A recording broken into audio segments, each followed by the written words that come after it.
6:02 in the Rose City. Time for Dirt and Sprague on Portland Sports Leader.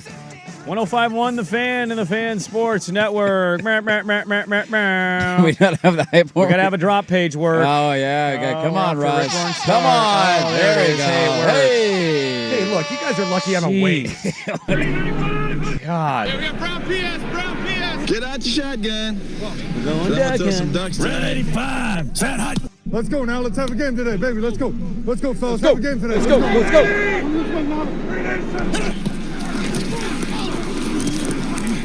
Blue 85. What's that? Here we come. Here we come. It's a man's game now. I like my boys happy. Here we go. Here we go. Let's go. Football Friday. Good morning. Good Lord, you guys come out of the gate hot, don't you? We're ready to go. Wake up over there, Russ. We got a show to do. Jesus. What do you do at 6 a.m.? What is I happening, usually everybody? sleep. Yeah. You strike me as somebody that sleeps with their hand in their pants. Oh, you hand in the pants sleeper. Are you a tummy sleeper, Rust? Occasionally. Yeah, I bet you are a tummy sleeper. Do you close the fridge with your hip? I have heard this the last couple days. You a two-handed Gatorade bottle It opener? takes two hands to open up a Gatorade bottle. How do you open a Gatorade bottle with one hand? You ask your wife to open the pickle jar? I bet you do. How do you Squeeze this open a thing a little Gator- bit harder for me. How do you open a Gatorade bottle with one hand? It's pretty easy. You just hold What? it with one hand and then That's open pretty- it up. yeah. You'd be a man is what you do. Squeeze the damn bottle with your legs Yeah. and grab that thing Some open, people dude. just bite the cap off like a man would. I bet you ask for a bottle opener for a beer. You probably do. You probably put ketchup on your steak, don't you? Oh, you do look like a ketchup God steak bless guy. America. No, I do enjoy some A1 every now and then with my Oh, steak. because you don't know how to cook a steak. Here we go. God. Hey, If what's you up, have Russ? something that can make something taste better, wouldn't you use it? It doesn't make it taste doesn't make better. If you It cook a steak, you does. don't need the sauce, God bless Russ. America. It's sauce. too early for this stuff. Yeah. Good morning. God, I hate you guys. How you doing? What is happening, everybody? We can't tell you why Rust is in because that would be a violation, as Josh Pate put it, of Swag's hippo violations. Hippo, we- yes. We can't talk about his Hippo hippo laws. violations, but he's not here. Yeah. But for we're the time being. positive he's not here. Hopefully there's no negative on Monday. I gotta lie, I saw that text yesterday and I thought, that's still a thing? That's still going on? Okay. All right. All I know is I am super fired up for 7 consecutive Yes. hours of sports talk radio. You are the NFL Red Zone of fan producers Yeah, you're today. Scott There we go. Hansen today. Yeah. 7 hours Yeah. of consecutive Jeff Russ. Yeah, you Jeff guys- Russ starts now. You guys have no idea of my catheter bag over here, do you? That's disgusting. Oh, it's disgusting. What do you think he does there? Not I mean, need that vision right out of does the he gate have his this own private morning. bathroom? I We've think he interviewed does, him yeah. once. He takes a bathroom break. Yeah. When you get the 'Cause there live are times- play-by-play, Yeah, for a couple of back for like a minute and a half, that's when that's he's going him taking a tinkle. piss. Yeah. Get the out of here. That's him doing the Wayne. He's got to go Yeah. take a leak, dude. You got to be able to take a pee occasionally during 7 hours. Get up and use the bathroom, Russ. You sick bastard. I'll be Doesn't matter really with you. honest with you guys. I pulled into the parking lot and I'm like, is he going to be here?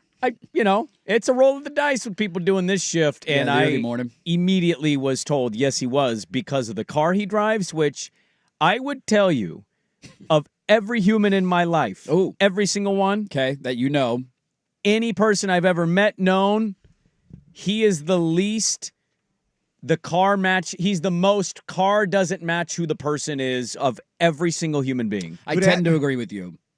Who? You. Me. Yeah. Oh, yeah. Of all the matching cars, it doesn't make any sense. Like, none at all. If you know anything about Jeff Rust, his political leanings. No, I don't his- drive a Subaru. His stances on life. No, he does not drive an electric Subaru that's fueled by coconut oil. Contrary to everything we just said in the opening Right. about who you are and what you do. His truck would indicate that he's not a tummy sleeper. That's what it would indicate. But sometimes those things can be misleading. That's only for a few minutes at a time. He's driving like He a said. semi truck Stretch that into this back thing, out. dude. He's pulling in. It takes like $847 every 2 weeks to fill up his gas tank. That's how big his truck is. Not when I get $1 off a gallon at Fred Meyer. Jeff Russ he's got truck nuts on the back of his truck, dude. It does not match at all. I think the proper phrasing when you're on your tummy there, though, is not stretch, it's blow your back out. But I digress. That's a different conversation. It's like we had a while back, somebody asked us on the firm, they said, so here's the deal. You got unlimited resources. You have all the money you could ever want. You live in the greatest place ever. You don't have to worry about anything. You look like Jason Momoa, but twice a year, you have 30 seconds notice before you S your pants. And they're like, and he was like, do you take it? And I said, I don't know. Depends. That's the easiest yes of all time. I could run away from clean anything up. and everybody and crap my pants. Right in the middle of the show. You go home. What do you do? Dude, you're the richest person. Depends. You have a butler following you at all times. Just at with all clothes. times. Yeah, that's you're true. good. Just come wipe me up real quick here. That's easy. Thank you for that. Now I'm all ready to go. I've noticed you guys have 2 mail sack segments now on your show. Yeah, but you you just stealing our call them. segments? What do you call them? Like 50 toes down. There's Show- 10 show toes beef here? down. There's 10 toes down. That is now Thursdays at 12:15, and we have free consultation. Free consultations. You know what else they're Tuesdays. You're creating? going to start Tuesdays at meraguing 12:15. the line? Are we going to get a They meraguing are. the line They on literally Friday? announced yesterday they're starting to do a gambling come weekly on. segment. Come Look. on. Trademark here, Roz. Look, You're going to hear from our attorneys. All I do is push buttons Ah. and create opens. What's your 11 a.m. hour called? The dive spot? Since you can't call it the club. Again, I'm not the creative force. I'm Well, just behind kidding. that, I just make We the love you opens all. and push buttons. Radio copies each other all the time. Exactly. They do. It actually might end up being one. I'm very happy that Swag's not here today because he would have been insufferable on the way his baseball team won yesterday. So thank God he's not here. I didn't want to have to hear him talk about Are they that. still his team? He didn't give up on them No, like the Cowboys? They win. No, he has. Yeah, they win. Except for his bullpen. Yeah, well, They that's- still won the I World know, Series. I Yeah, know. they're going to probably win it again this year. How many runs they give up last night, that bullpen? A It was- lot. It was a high-scoring game yesterday. That told it's bullpen terrible. was They very leaky and untrustworthy. Can't record an out to save their lives, that Yes. bullpen. And if you do want some fun entertainment later today, speaking of the fan, you will get Jordan Schultz producing primetime in the middle of the Mariner game. And I might tune into that. I don't know what the delay is on our YouTube, like how long the delay It's is. about a 30-second. I look at it. Is that what it is? Because you have it up. I don't. Yeah, I like to keep an eye on the chat, see what people are saying. And people always think I'm looking at my laptop. Like, I had people suggesting I watch myself, which is a very weird thing to think I'm doing. Oh. But from time to time, when I'm looking at you talk, Yeah. Hey, everyone. I catch the YouTube. You see it over here. It's Come about and see 30 how good seconds. I look. Hey, come check me out, man. Got a haircut. So you can. I don't know what the difference would be like watching a baseball game on TV and what that delay would be, but it would be nice if you could have the game on with the live stream of primetime, because then if you could see like something bad happen, then have the wherewithal to then glance down and watch the reaction of Jordan. Well, and we've all heard the sound of Jordan and his Yes. meltdown the other day. live on air with you. And I noted that. No! And I noted that basically my TV in here is about 10 seconds behind what he was watching. Yeah, everybody's a little bit different. Everybody's goes in at a different pace, but him freaking out during the game was pretty good. Yeah, once upon a time, like way back in the day of the fan, Dirt was a fill-in producer / night host with me. Yeah. And his Giants were down 2-0 in one of these best of fives. Playing the and Reds, lost the first 2 games at home. Playing the Reds, he was down, he was out. But Hashtag right where we want him. he didn't quite give up, and so Primetime knew he was a Giants fan.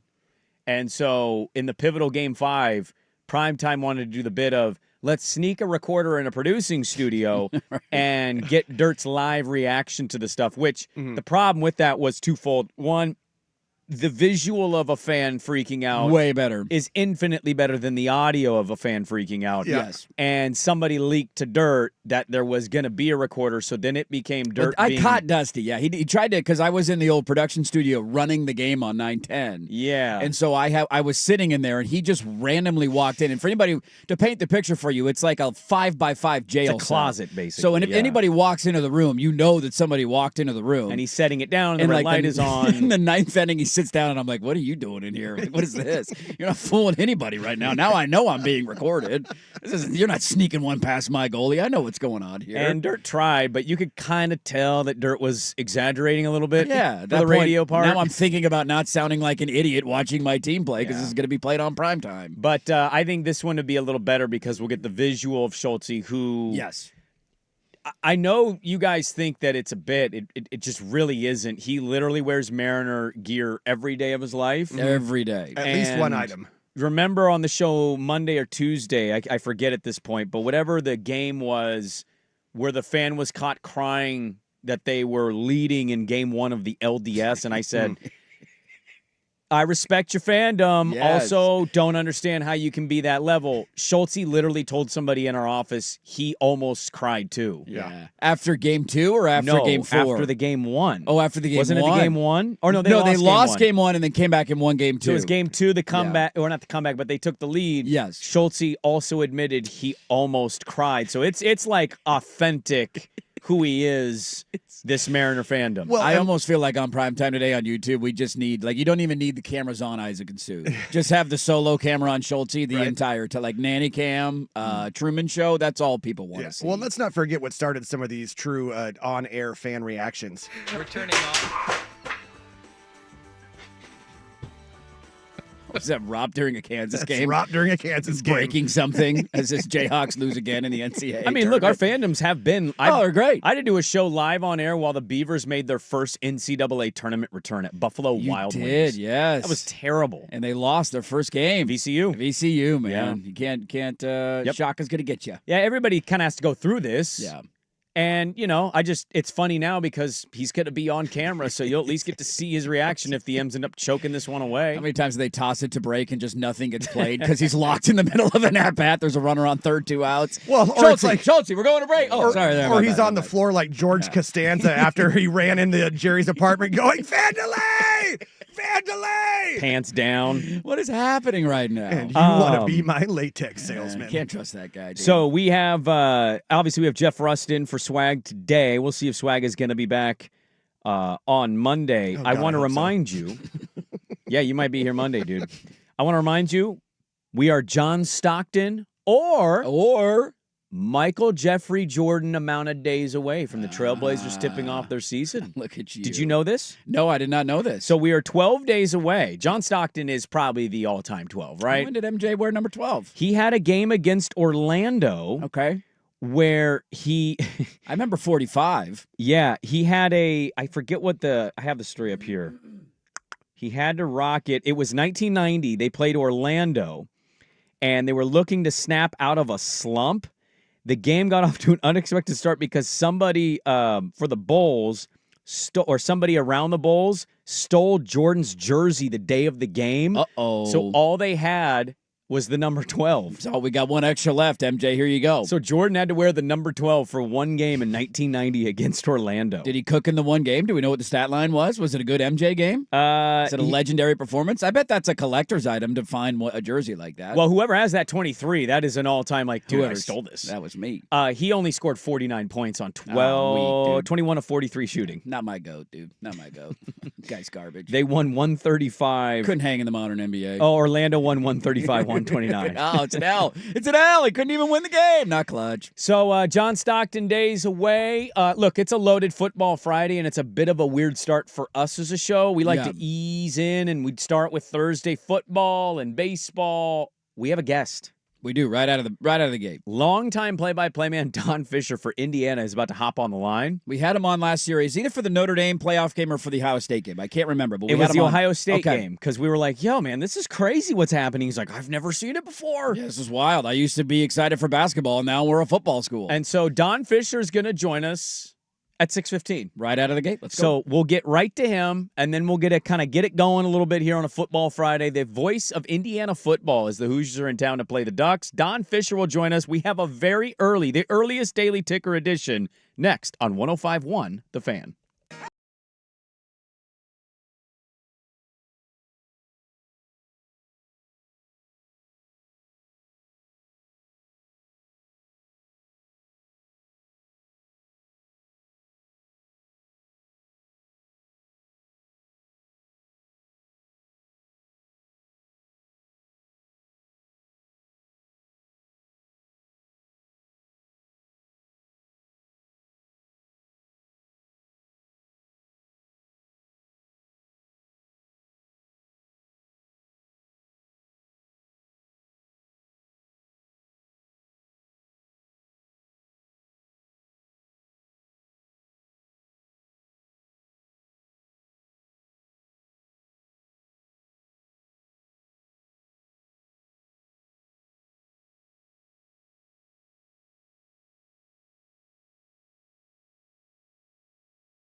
presents The Daily Ticker, where Dirt and Sprague hit the big stories you've heard about and some you haven't. How'd you do that? Actually, I'm not even mad. It's amazing. The Daily Ticker with Dirt and Sprague is brought to you by Pelican Brewing, independently brewing on the Oregon coast since 1996. Discover even more flavors from your local coast with Pelican's new craft sodas. Pelican Brewing, born at the beach. Indeed. Feels a little weird. I got to be honest with you, Dirt.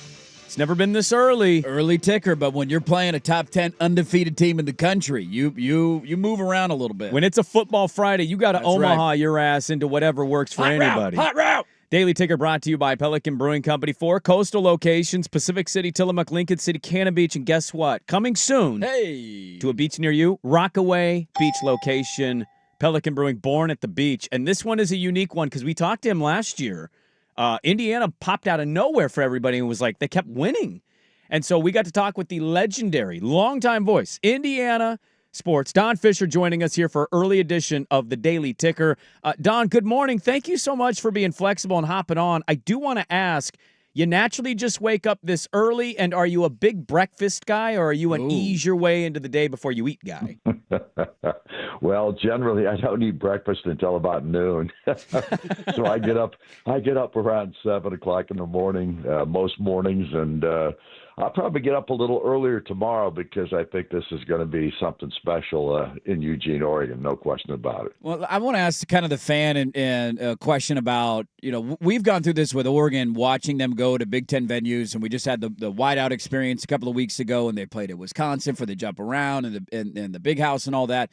Where does this one rank for Indiana fan now they had played here before, but it was a long, long time ago. I was in high school and I was at the game, and I remember it vividly because it was a disastrous loss for Oregon. How many Indiana fans are excited and making this trip out to check out Eugene for the first time? Well, I think quite a few. I've got 4 sons, and one of them, along with his daughter and some friends, are all coming out there to Eugene. They've made a long trip. My son lives in Indianapolis. I live in Indianapolis, so I'm flying out. He's driving out. Ooh. It'll be interesting.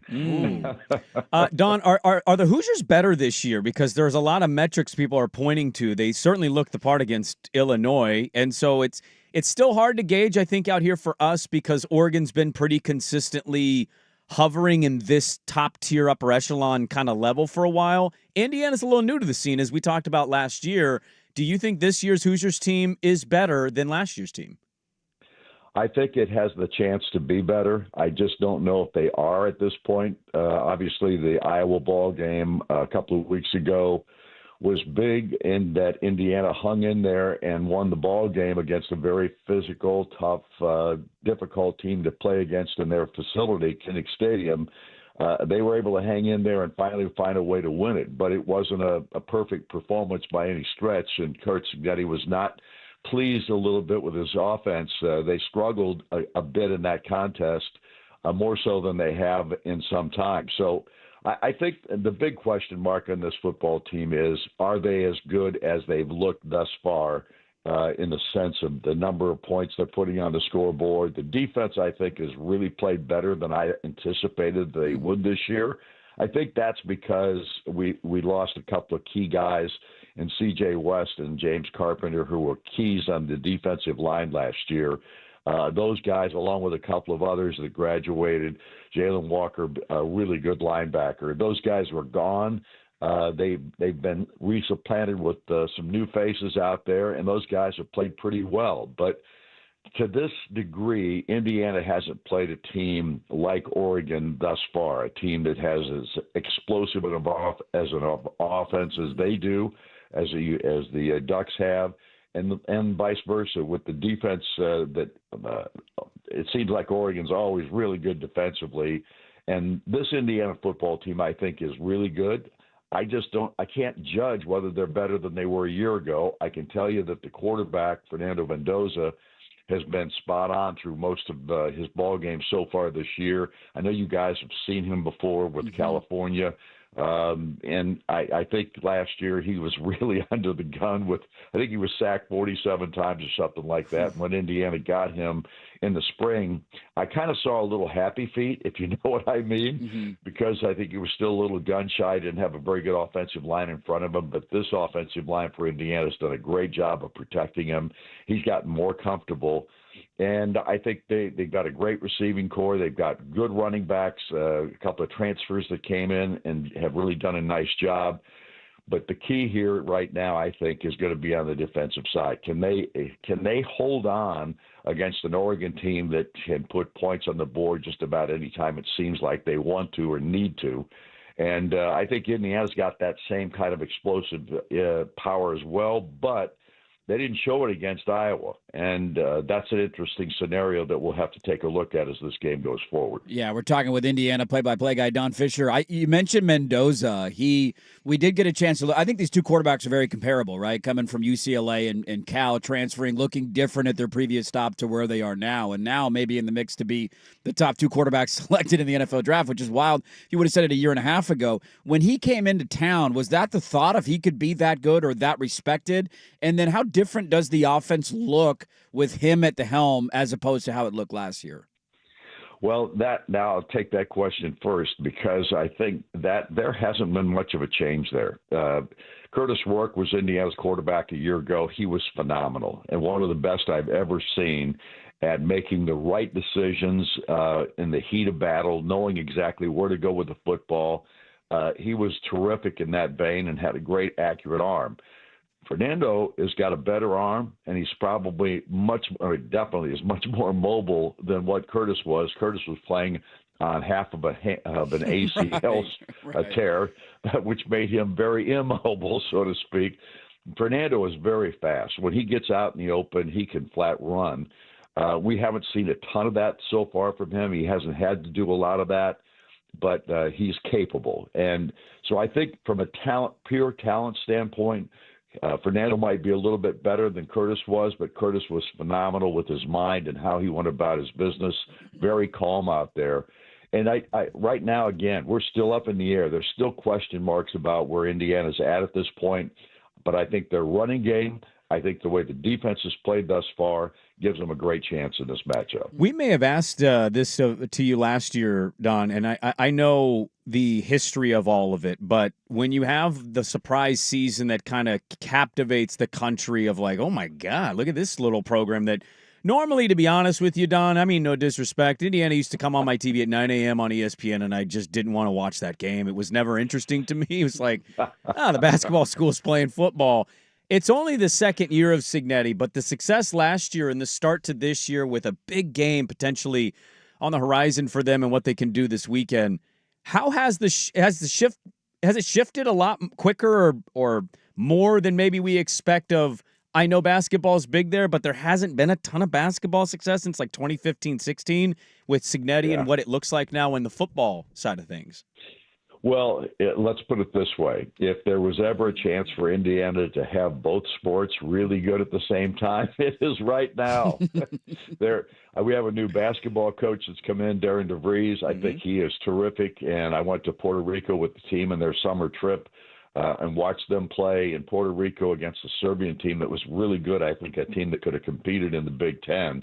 I was really impressed with what I saw, and not a single player from last year outside of two walk-ons is back for Indiana. They had to go to the transfer portal, and yet this guy's team fought their butts off, played really hard, played what I would call Indiana basketball, and I think I'm qualified to say that because I saw a lot of basketball for the last 53 years at Indiana under Bob Knight and some other guys. So all I can tell you is there's an electricity about Indiana right now from an athletic standpoint because of football and basketball. And I do think that this program has turned the corner as far as having both sports being really good at the same time. Yeah, I'm curious to ask you, a lot of people this week are leaning towards taking Indiana, at least with the point spread. I think the number has come down. It's about around a touchdown, and people think this is going to be a one-possession game. We saw Indiana in two of these kind of matchups last year. They blew everybody out, and then they would go against teams that were, championship caliber rosters in Ohio State and Notre Dame, and it just little overmatched at the offensive line and, on the line of of scrimmage and that kind of stuff. How big is I don't want to do the moral victory thing before the game even kicks off, but just if this game is competitive and comes down to the final possession, how much confidence does that breed to the fan base, to the locker room, to the coaching staff of, hey, we can hang with anybody in the country and being excited about where the rest of the season is going to go? Well, and look, last year's schedule for Indiana played into their hands. There's no question they did not play the schedule that some of the other Big Ten teams did, and they were able to take advantage of that. But at the same time, they went into this year, and a lot of people thought they wouldn't be as good as they were a year ago, and they went and took apart a team that was ranked 8th and 9th in the country at the time, Illinois, and destroyed them. So all I can tell you is I think Indiana can be competitive with anybody they play with, but can they get over the hump against a team like Oregon, a team like Ohio State, those kinds of ball clubs? If they could win one of the games this year, because they play both Oregon and Penn State on the road. Penn State looks a little bit less like they we thought they were going to be after last week. But that's still kind of the mark that everybody at Indiana is trying to see if Indiana's gotten to that point yet. I've said all along, guys, that I think Indiana can beat anybody, and because of Kurt Cignetti and his coaching staff, because these guys are really good, just like your staff with Lanning and their rest are really good. The question now is, can Indiana get over the hump against one of the better teams in the country? And the Oregon Ducks are that next test. That's going to do it football-wise. I just got a couple personal questions for you, Don. You have to use your voice to paint the picture for the crowd that can't get to Autzen or maybe has to drive around for a shift. We famously have a guest here locally. When we get him on in the morning, it's so early for him that he usually joins us live from the toilet. Is Don Fisher in his bed on the phone, or is he fully dressed, ready to get his day going? Guys, you guys got to understand it's 9:30 here. Yeah, so touche. I've been up for a while. Okay, yeah, I've been up for a while. I've been on the toilet, but it was a long time ago. Okay, that's good to know. Thank you for clarifying. And are you a sheets tucked or no tucked? Because it's the one thing about hotels I hate is how tucked the sheets are. I hate having to use all my muscles to untuck the sheets. Yeah, trust me, I'm the same way. I hate the tighty whitey sheets in hotels. Amen. They're terrible. They are. They're absolutely terrible. Do you remember the 2004? Do you remember that trip out to Autzen? I do. 7 turnovers, 5 in the first half by the Oregon Ducks. Indiana won, big time. Oh, Jerry DiNardo was the coach then. He only lasted 3 years at Indiana. He got fired after that season. Okay, Don, help us with this then, because I think Indiana ended up winning like one or none more games after that. Who was more shocked that day, Don Fisher or Duck fans? Oh. All I can tell you is that Indiana winning that ball game did not detract from the administration and the athletic director. It did not, because the athletic director at that time was Rick Greenspan. He was brand new to the program that year, and he never got a good vibe from Coach DiNardo, so he was gone before the thing ever started. Damn. So win at Autzen and you're still tough. fired. Yeah, you're right. You're still out of here, man. That's tough. Longtime voice, our good friend Don Fisher, getting ready for the call. He's got his pants on. He's ready to go on a football Friday, and have a great call tomorrow. Enjoy the game. Hopefully it's a close one, a great one. Enjoy the atmosphere, and thanks so much for being flexible with us this morning. We appreciate it. No problem, guys. Appreciate you having me. Thanks. All right, there we go. Don Fisher, longtime legendary voice, a good friend of this program now for 2 years. 50-plus years calling Indiana sports. Guys living the dream. He's the kind of guy that when this stuff comes up, you're really happy for. Like, imagine 100%. how many bad football games that guy had to call. Right. Just year after year after year, showing up, pretending to be excited. Let's get to the pregame show, and we're 2-9 again this year. Like, that guy's living the dream right now. Good stuff from Don Fisher there. We'll bring back some of those cuts in the final hour of the program. We got a top 10 matchup at Autzen. That's the Daily Ticker, and it's brought to you by Pelican Brewing Company, born at the beach. All right, let's get it going. We start again next. Dirt and Sprague, 105.1 The Fan. Now, from the George McCoy and Warren Allen Sports Desk, a Sports Center update on the Fan Sports Network, 105.1 FM and 1080 AM. This update brought to you by Grand Central Bowl Arcade and Sports Bar, your Ducks game day headquarters in Portland. First on the Fan, a bit of a head scratcher for the Eagles as they started NFL Week 6 with a loss to the Giants at MetLife. 34-17 was your final. Jackson Dart, 17 of 25, 195 yards and a score. Cam Scadaboo, 19 carries, 98 yards, and 3 touchdowns. It's the Giants' first NFC East win in their last 9 tries. Meanwhile, on the diamond, the Dodgers moving on to the NLCS, 2-1 winners over the Phillies last night to take that series 3-1. They're waiting for the winner of Brewers Cubbies as Chicago tied the series last night with a 6-0 win. Game 5 will be Saturday evening, and we'll have coverage on 910 ESPN Portland. Meanwhile, the Mariners hosting the Tigers for a series deciding Game 5 tonight at the Pink, 5:08 first pitch on Fox. George Kirby opposite Tarek Skubal. Coverage on 910 starts at 4:30. And in the association, LeBron James, who has yet to participate in training camp, will be out 3 to 4 weeks due to sciatica on his right side. More sports scores and stories in 30 minutes. I'm Jeff Rust from the George McCoy at Warren Allen Sports Desk. Hurt and missing work? Insurance companies acting like jerks? Don't call your mom. Call George McCoy at warrenallen.com. The home of Ducks game day. Before and after every Ducks football game this season. The Fan Sports Network, 105.1 FM and 1080 AM.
Look, it's a big Friday. It's a football Friday and a baseball Friday for our friends up north in the city of Seattle. What's that Husky game attendance going to look like? Game at the same time? I don't blame anybody for wanting to go to the M's game. It's a Friday night against Rutgers. I mean, Game 5 of the ALDS with a trip to the ALCS on the line. I don't know. Like, compare that to, like, if we had a Blazer, yeah. Like, that would be, like, change the NBA calendar, and there's, like, a Game 7 second round of the playoffs to go to the Western Conference Finals, and Oregon is playing Rutgers at Autzen on a Friday night. I actually think Autzen's still packed. You think it is? Well, I mean, it's a There's little a bit lot of different people because that it's don't care different about cities and 2 basketball. hours away. I know, but it's different when it's your team. Like, I agree with that point. That's true. But, like, if you had a home Game 7 of the NBA playoffs, trip to the conference finals on the line. We'll get to that today. We will Sprague the line, so get the Sprague line sponsors into the fan text line 503-864-6326. I also will talk about Oregon, Indiana, but I'm going to do it in the most fun possible way, specifically for Dirt. Oh, just for me, huh? Built exactly for you. Nobody's giving us a chance. Everybody's counting us out. Indiana, trendy pick. Okay. Oregon's not good anymore. No quality wins. Okay. They suck. All right. I don't know if that's really the narrative, but okay. You can run with that and do whatever you need to do. That's what I'm hearing in my head right now. I'm sure That's is. what the people are saying right now. On a football Friday, it's not very often that we go, hey, a pretty good NFC team has looked clunky all year and they just lost to not very good Giant team. It's not very often we don't talk about that, and instead we talk about what the hell was that Phillies pitcher doing? Dude, what are we doing here? That's day one of spring training stuff. PFPs, dude. You field your ground balls, you throw it to first base. That's all they do for a month in spring training. I hate the Phillies. Let me just get in the front end of that. And by the way, their hat is sweet on that uni. I just don't like the blue with that maroon color. You okay? stick with the take. It's all right. Oh, no, I love the baby blues. Yeah. Well, it came out when you were alive. That came out before I was alive. Yeah, you're like 85 years old. Look, hey, I will have you know that as far as the fan personalities go, I believe I am the third oldest here, behind Swag and Rob. I think you have shag carpet in your house, so it tells me everything I need to know. You like powder blue uniforms. You have a living room that goes down like 2 steps, don't Yeah. you? Like a sunken down living room with like. Actually, it's our family room Yeah, that is thank 3 you. steps Yes. down. Thank you. I knew from you the did. main floor. With And by the way, shag this house carpet. was built in 1996. You got lava lamps on your tables, don't Oh, you? definitely. No, You got my lava kid broke lamps my up. lava lamp. Yeah, you have a lava lamp. Yeah, you did have a lava lamp. I did that I bought in college. Now that being said, just like everybody else. I in hate the 90s. Phillies. Don't really care about the Dodgers. 8 LCS appearances in 13 years is remarkable. I actually found myself in the moment. I felt terrible for him. How do you not? It was a brain fart. He bobbled the ball. He kind of panicked. He froze. And it's that simple, man. And you lose and you're out, and maybe your roster's kind of half blown up this year, and the Dodgers are off to maybe go defend their crown. I actually felt for that guy, and I never root for the Phillies in any way. It's postseason losses that way are brutal to begin with. If you lose a game that you had a chance to get out of the inning and you just brain fart and malfunction for 5 seconds, your season comes to an end. It's devastating. It's even more devastating considering where they're at as an organization. Like this was, I don't know if it was it for them, but they're losing a ton, and I don't know how many guys they're going to be able to afford to keep around. Kyle Schwarber hit, 50 bombs this year in the National League? Mm-hmm. He's more than likely walking in free agency and signing somewhere else. So that's what made it hurt even more, is that it felt like the end of this run that we've seen for Philly. I'm not saying they're going to fall off a cliff, but I do think they're going to lose a decent amount of talent in the offseason. I couldn't believe it. I couldn't believe it. We've seen mistakes. We've seen blunders in big moments. That one is near the top of the list, dude. You got a ground ball right back to you. The bases are loaded. There's 2 outs. All you have to do is pick the ball up, throw it to first base. And he even pointed. The catcher's pointing at at it, like, first go base. First. Throw to first. That's all you have. You just pick it up, throw it 30 feet to your left, and you get out of the inning and you go to the lead. And then to make it even dumber at the end of it, I was so livid that dude got a walk-off interview. Andy Pages, you hit a broken back ground ball to the pitcher. Andy Pages to some whites. Can we not sit here and pretend as you've just hit like a double down the line to win the game and go to the NLCS? You hit a broken back ground ball, and we got to sit here and interview. What did you see there hitting that weak ground ball 40 feet in front of you? I would argue, get like, out of here. Pages, I want to get back on the clock here. Yeah. So I'm gonna do this. Okay. I have a question question about that play, and I want to get to the other baseball dealings that aren't involving the Mariners because we can get to that at some point in the show. We'll get into Football Friday. I promise. There's gonna be. We already kind of have football, okay? Yeah, we did football a little bit. I have a question about that interview, or no, I have a question about that play, and then something to add to your interview comment. Okay. Because I kind of had a similar takeaway. Like this guy wait. with an interpreter doing an interview of like, you hit what? Mookie was on base tonight. I mean, Yeah. literally anybody. You have Anybody in their multiple MVPs. bullpen who was dominant against that Phillies lineup, mean- Dave Roberts, anybody other than the guy who hit a broken background ball. So we'll get to that. And then how about the Cubbies last night? My guy, Matty Boyd? Matty Boyd with a big game.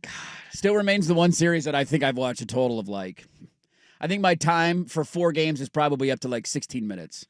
That's okay. Way to be honest. I'm not mad at that. Just the where it's fallen in the sports calendar on the days, I just, not a So lot. let's get to those dealings, and then we'll jump into some Oregon, Indiana stuff at the top of the hour. And one way to really make my co-host happy about this game specifically. So we'll get to that. Dirt and Sprague back with more on 105.1 The Fan. Swag's your daddy?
All right, welcome back in. A delightful little football Friday. The brand man's in. Jeff Rust is hanging out. Dirt's here. I am here. Hello. Absolutely. He's at home, probably enjoying coffee, doing nothing. Yeah, I hope he's sleeping. That guy sleeps like 4 hours a week. So if you're missing a Friday show, you better be catching up on sleep sweat. Yeah. Right? Every day.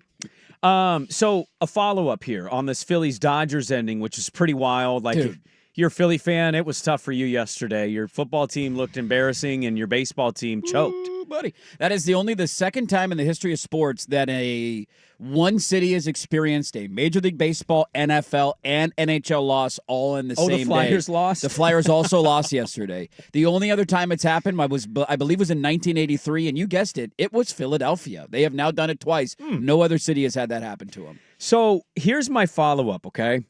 And I know you're going to respond with some kind of measured response. Having stopped playing baseball after a certain point in my life. Yes. I watched that replay because I went and I just kept rewinding and watching this. And How did it happen? Well, here's my question. I kind of get it. The ball's hit at you. It's a weird hop. You bobble it like, oh my God, I gotta make a play. Everybody's probably yelling at you on the field. I actually kind of understand the reason he threw where he threw instead of doing the logical thing he's trained to do, like throw it to first. Yeah. He's a pitcher, correct? Yes, he is. Does he throw in a little box to try to get guys out? Yes, he does. How did he not be able to make that throw? He's 7 feet away. Yeah, just right there. Boom. And he threw it like 80 feet to the right. Yeah, I mean, if it's an accurate throw, maybe they have a chance to get him out. Oh, I think they're out. Yeah. I think the catcher's catching it. It's a stand-up out. I think that's no-brainer. His throw was so bad that the guy was allowed to miss touching home. Go back and touch home again.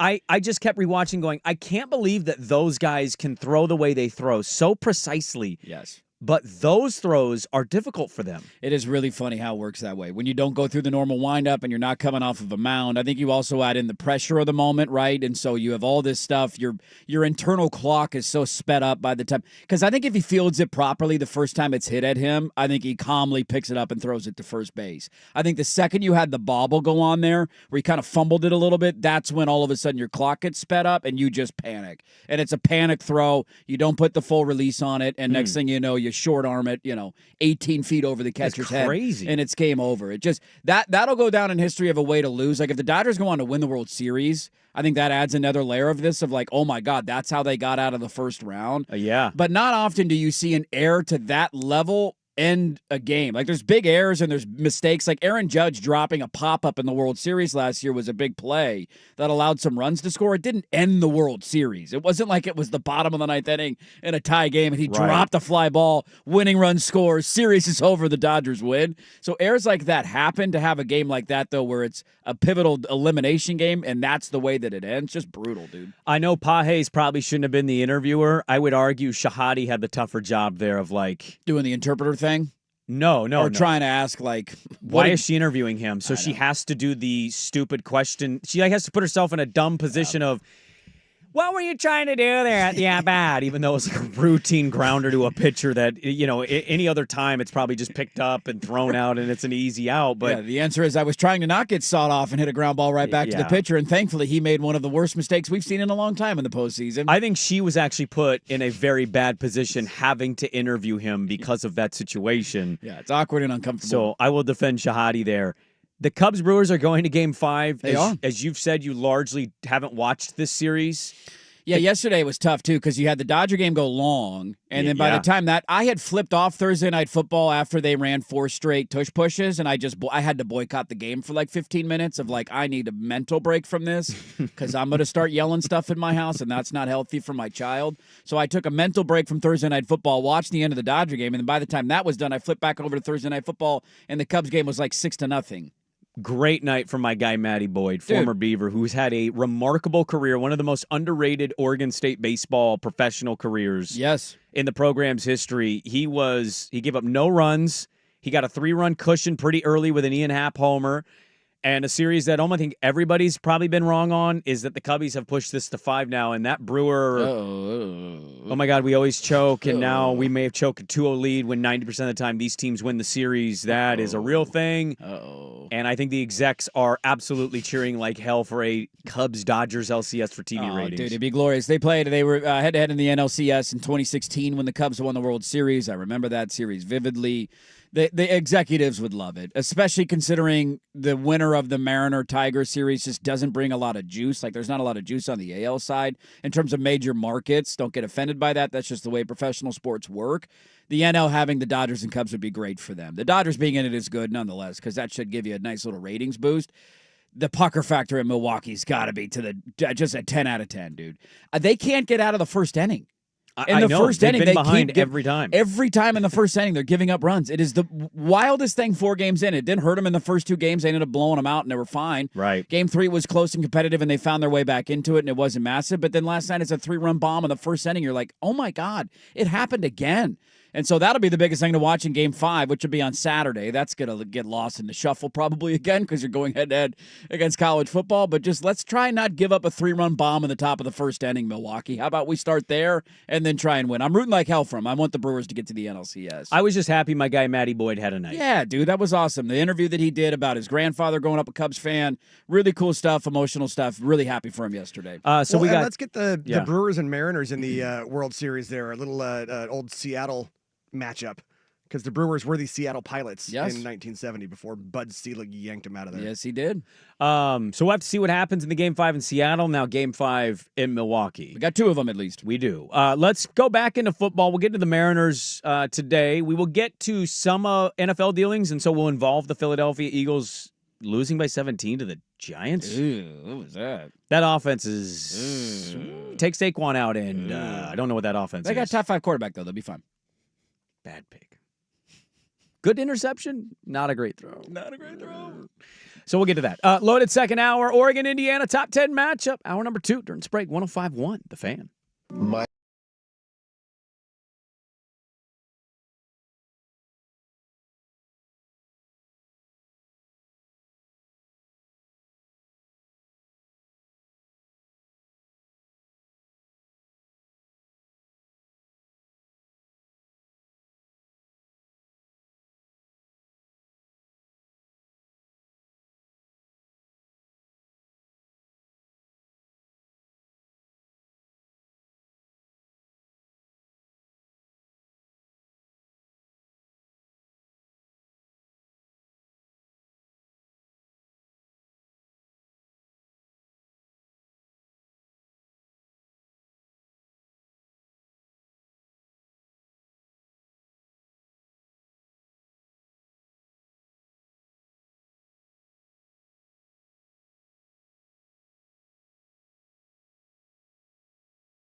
Now, from the George McCoy at Warren Allen Sports Desk, a Sports Center update on the Fan Sports Network, 105.1 FM and 1080 AM.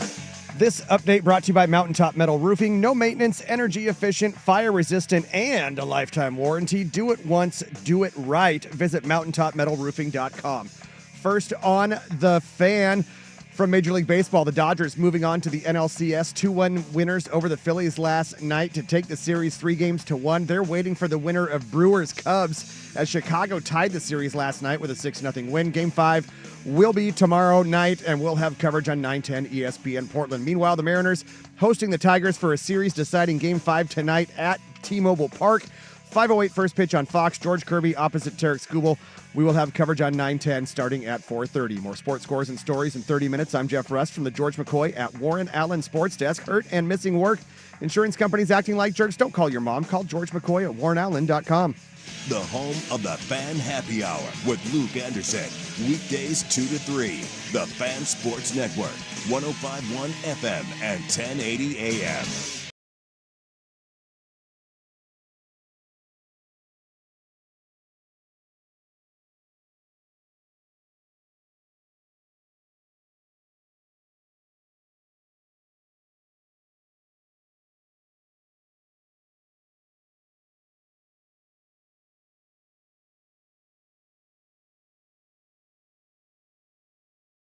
Swag's your daddy. All right, welcome back in. Hour number 2. Dirt and Sprague here. 105.1, The Fan and the Fan Sports Network. Good morning. Happy Football Friday, everybody. Hello.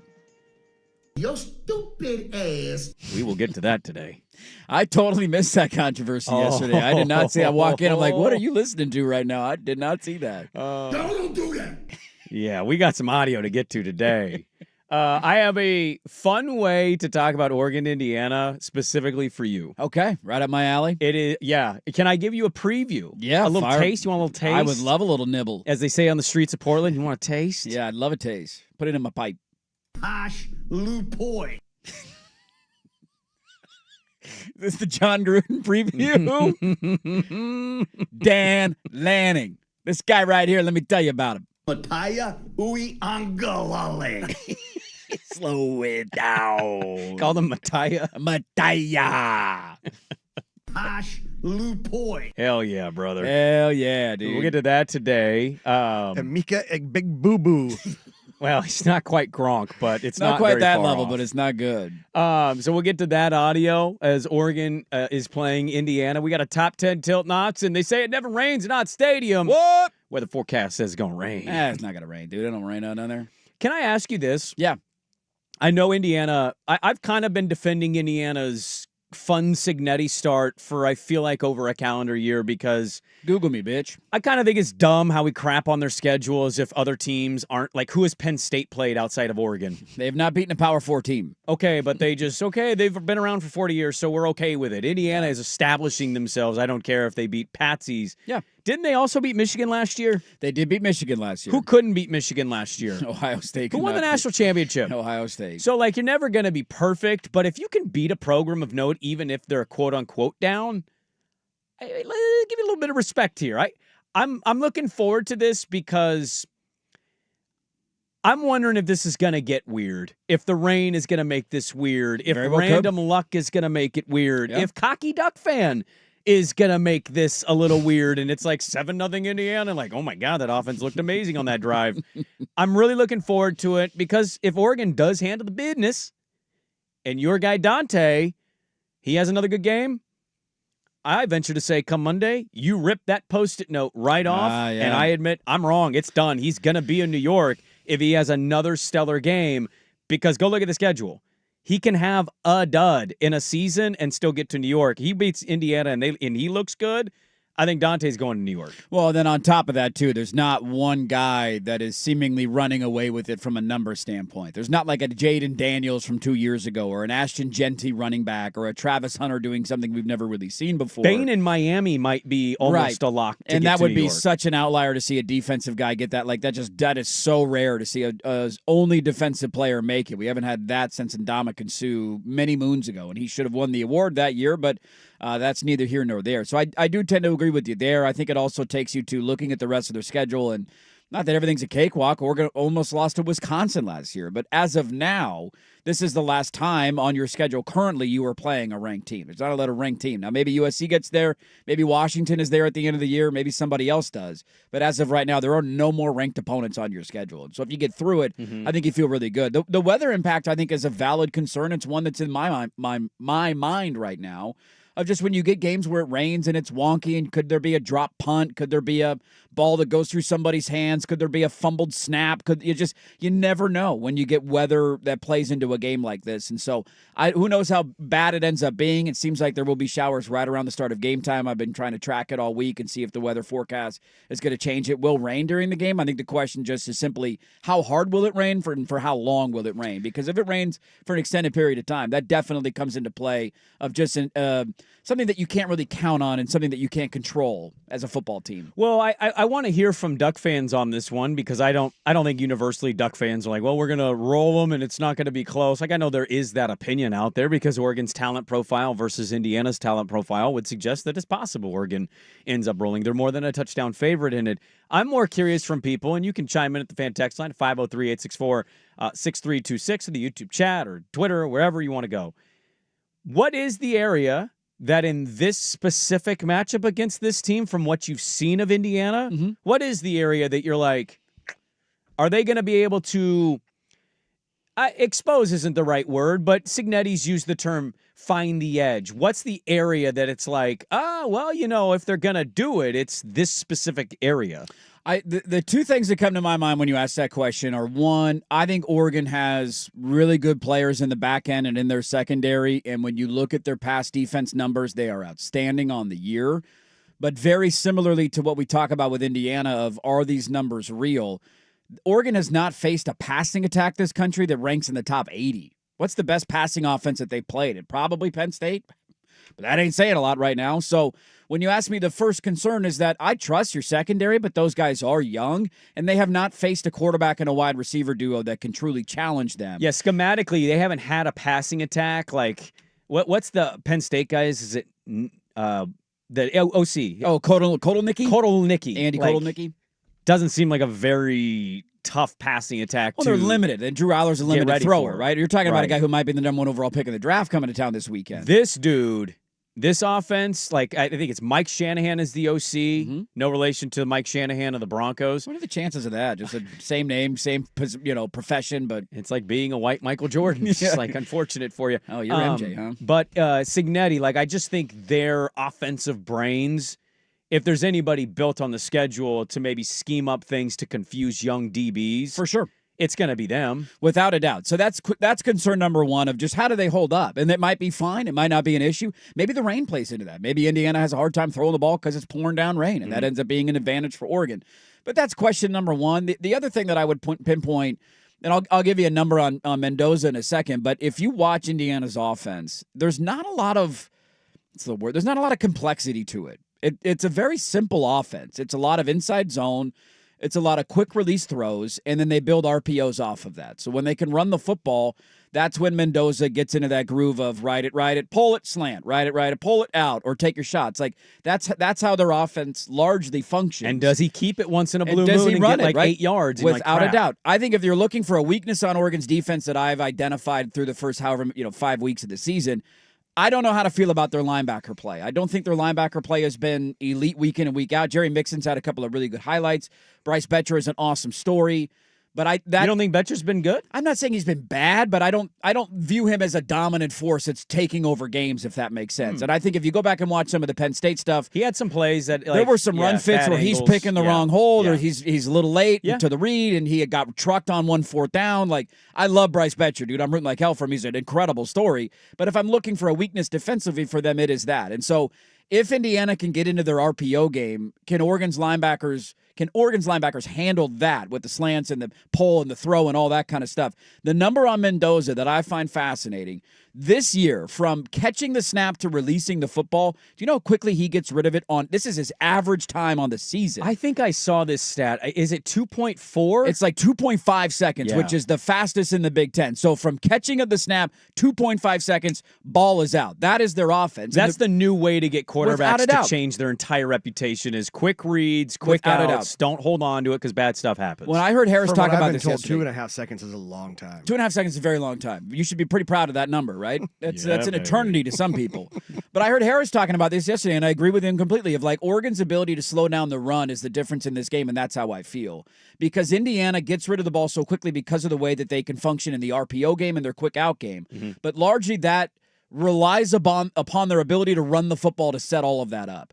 And I think you saw this against Penn State when Oregon's defense was able to win on 1st and 2nd down and not let them run the ball, and you put Drew Aller into the pocket on 3rd and 9 in an obvious passing situation, their defensive line was all over him, and they pressured him the entire night. And I think Penn State has a better offensive line than Indiana does. So I go back to just the simple fact of if you could slow down the run on 1st and 2nd down, not let them stay ahead of the chains and get into their RPO game, that's where I see the game getting lopsided. Do I think it's going to happen? No. But if you're looking for a blueprint of how Oregon separates here, that is it. You don't let them run the football on you. You make Mendoza stand in the pocket on 3rd and 9, and then you got 2 dominant edge rushers going against tackles who are there. They're both better than. Yeah, when it comes to the red zone, we know Oregon is highly efficient, right? They've scored 19 touchdowns in 23 trips to the red zone. They largely execute touchdowns instead of settling for field goals. I think the one thing I think about in this one is kind of, I almost flipped this in my mind because, yeah, Indiana's offense is probably going to have to put up some points here and really be able to show they can move the ball, maybe take that defensive pressure on the D-line away a little bit. Like, if you can mitigate Mateo and Tuioti and Amari and all them, like, yeah, you're going to probably be in a decent position. I kind of flip it, though, and I go, Indiana's defense not so much given, I think, as much like, hey, maybe there's a chance that they show up and play a great game because we know the Oregon offensive line is bigger than them. Yeah. Right? We've seen that Oregon offensive line look every bit the part so far in their season. But as successful as they are in the red zone, think about the first half of the Penn State game. Because my takeaway was, holy crap, they're beating the living hell out of this team. They don't have points. It's 3-3. They've moved the ball on every drive, but it's only 3-3. Doesn't matter. Yards don't beat you. Yes, that was not a score that indicated what my eyeballs saw. So is Indiana's defense going to benefit in some ways of Oregon goes for 40 yards and then they get bogged down on 3rd and 7. They just can't pick it up. I think that's the side of the ball I'm maybe more interested in because I know Oregon's defense can be elite. I know Indiana's offense can be elite. So either scenario, I don't really know how tested Indiana's defense has been because I don't know how to feel about Illinois, and I certainly know how I feel about Iowa. This Oregon offense, really good when they get to that red area, but they also have they have possessions. Think of the Oregon State game, and it was only like 2. But no, you're not wrong. Yeah. You just think of these little moments through games where it looks good, but then it gets kind of clunky-ish, and so does Indiana's defense is more what I think about going to be able to give their offense more chances instead of having these long drives or quick scores. Like, I want to see what that matchup's going to look like because I've seen Oregon's offense be good and then also not finish strong. I think this Indiana front seven is criminally underrated. I think they're very talented. And look, I liked the under of the game last night, so, don't listen to what I'm about to say because I can be an idiot. I think this game's more low scoring than people are giving it credit for. I don't know what what is the number of this over-under for this one? 55. It's in the 50s? It's mid-50s if I remember. We're seeing like 57 and 57. a half. Okay, So we're in the 60. 30s area kind of thing for both Again, teams? I like the under in the game last night. The Giants nearly hit the over on their own. So I'm an idiot. But I like the under on Saturday. I think so much attention has gone to the quarterbacks who might be the 2 first guys on the board, and that's kind of where our eyes immediately go. I think the defenses are going to tell the story here, and then you add in the impact of the weather and the rain, and does it kind of bog things down a little bit? Could totally see that happening. I think Indiana's front seven is fantastic, the way that they slant and stunt. The only concern that I would have if I'm an Indiana fan there is what I highlighted yesterday, the weight difference of the offensive line of Oregon to the defensive line in Indiana. It's about an average of 46 pounds heavier on Oregon's offensive line. Does that wear you down as the game goes on? But then the other part of it is, can Will Stein scheme up things against that defensive line in the way that they like to get pressure? They're going to get you in some TFLs. Like, they're going to tackle you behind the line of scrimmage because the guy is slanting and a guard can't get over there, and here's a 3-yard loss. All right, now we got a punt. That's going to happen from time to time. But when you run that style of defense up front, it leaves yourself vulnerable for cutbacks and guys getting washed out and big runs going the other way. And so can you scheme up some counters? Can you scheme up some runs that go against where they're slanting that catches them in a vulnerable spot? And there goes De'Aaron Hill for a 40-yard game. But I'm with you completely. I think Indiana's defense is going to keep them in this game because I think they're front seven. And then they got Pons back in the secondary, who is probably a top 3 draft pick in April. Their defense is really good, and they're going to give Oregon some problems. Some kind of nerdy edition of the game, okay? There you go. Now? Yeah, Will Stein will help you shine. It's time to get to the fun part. And we'll get to this other preview in a different way next. Dirt and Sprague 105.1 The Fan.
Every once in a while, you stumble across stuff for somebody in your life that you're like, oh, they would like this. I've been trying to do that more in my life with people. Like just randomly like, oh, I know somebody this is awesome for. I'm going to get this for them. And then you just hand it to them and like, what is this for? And you're like, I don't know. Thought of you. That made me feel good. And yesterday, this happened for me. I was not even aware. I don't consume a lot of the content per se, but I wasn't even aware.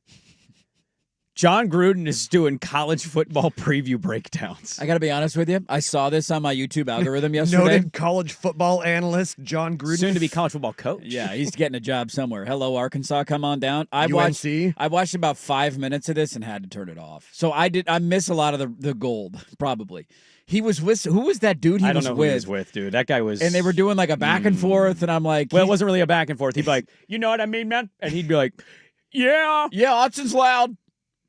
All right, let's talk about the defense. And I was like, I can't. So I'm sure there's some audio gold here that I just couldn't quite make it all the way through. Well, you know what song John Gruden loves? Shout! Offense. Hey. Shout! His favorite D coordinator? Posh Lupoi. What about his favorite defensive lineman? Mataya Uiagalale. You know who his big grinder of this game is going to be. But my favorite Oregon Duck, no disrespect to all the other Ducks, is Bryce Betcher. He's a guy, man. He's kind of like me. He's a walk-on. He's a Gruden grinder. Let me tell you about this guy, man. He's got to grind you down on the football field. Also wanted to talk about the Oregon running backs. So they talk about Hughes.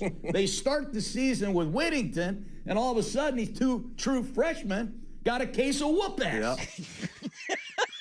See, is he leaning into it so hard that he already It's is almost a sounding bit. like Joey Molinaro's impression Like of he's John doing Gruden? John Gruden of himself? Yeah. Yeah. I don't think it'd he be, is. It'd be like GW doing Will Ferrell's impression of GW. Did GW ever go on SNL with Will Ferrell being GW? Because I think so. He strikes me as somebody that would have done that. I think he did. I saw a bit of an interview of Frank Caliendo the other day, who also does a very notable John Gruden impersonation. And I'm sorry, that's what I thought it was. Yeah, Caliendo, yeah. But Caliendo Molinaro does it too. He does a good one as well. But he told a story about how Gruden, he was in Tampa doing a comedy show, and Gruden was like, "Can I come up on stage with you?" And he was like, "Yeah, dude, the audience would eat it up. Let's go." And then he got up there and he was like very vulnerable and honest. He was like, "Man, I'm really nervous right now," in front of the entire crowd. And they did a bit back and forth of Caliendo being Gruden doing play-by-play and John Gruden doing color as a double John Gruden, broadcast team. You can't help but wonder, though, Russ, to a fair point by you, like when you become so popular for the way that you talk, there has to be an element of, yes, you're not trying to, you're in a way like you're redoing a role in a movie, and you're like, can you nail it the second time the way you did the first? It has to get in your head a little bit. You almost become Fonzie on the skis and become like a caricature of yourself. Right. Yeah. Because Dante Moore's having a good season. You know why? Yeah, Will Stein will help you shine. So good. He had 1 million of these. It's so good. It's just unbelievable. Here's his X Factor, by the way. You Oh, want the yeah. X What's Factor? yeah, I need the X Factor. I think you're going to know who the X Factor is. But here's my X Factor, man. You know how much I love tight ends. Yeah, I do. Kenyon Sadiq. Listen to the beginning of this. But here's my X Factor, man. He You know how much sounds I like love a tight guy. ends. Yeah, I do. Kenyon Sadiq. In like Mad Max, here's my X Factor, I got my X Factor, man. gotta keep living, man. This Dan Lanning, man. Let me tell you about this guy. Does he know how to win? Oh, it was great. I didn't watch like every second. He had one on like offensive line stuff. Sure. I did kind of fast forward through that, but double click. it's a 23-minute preview. He doesn't do reportedly to the comment section, because I was curious. I'm like, oh, you didn't know he did college.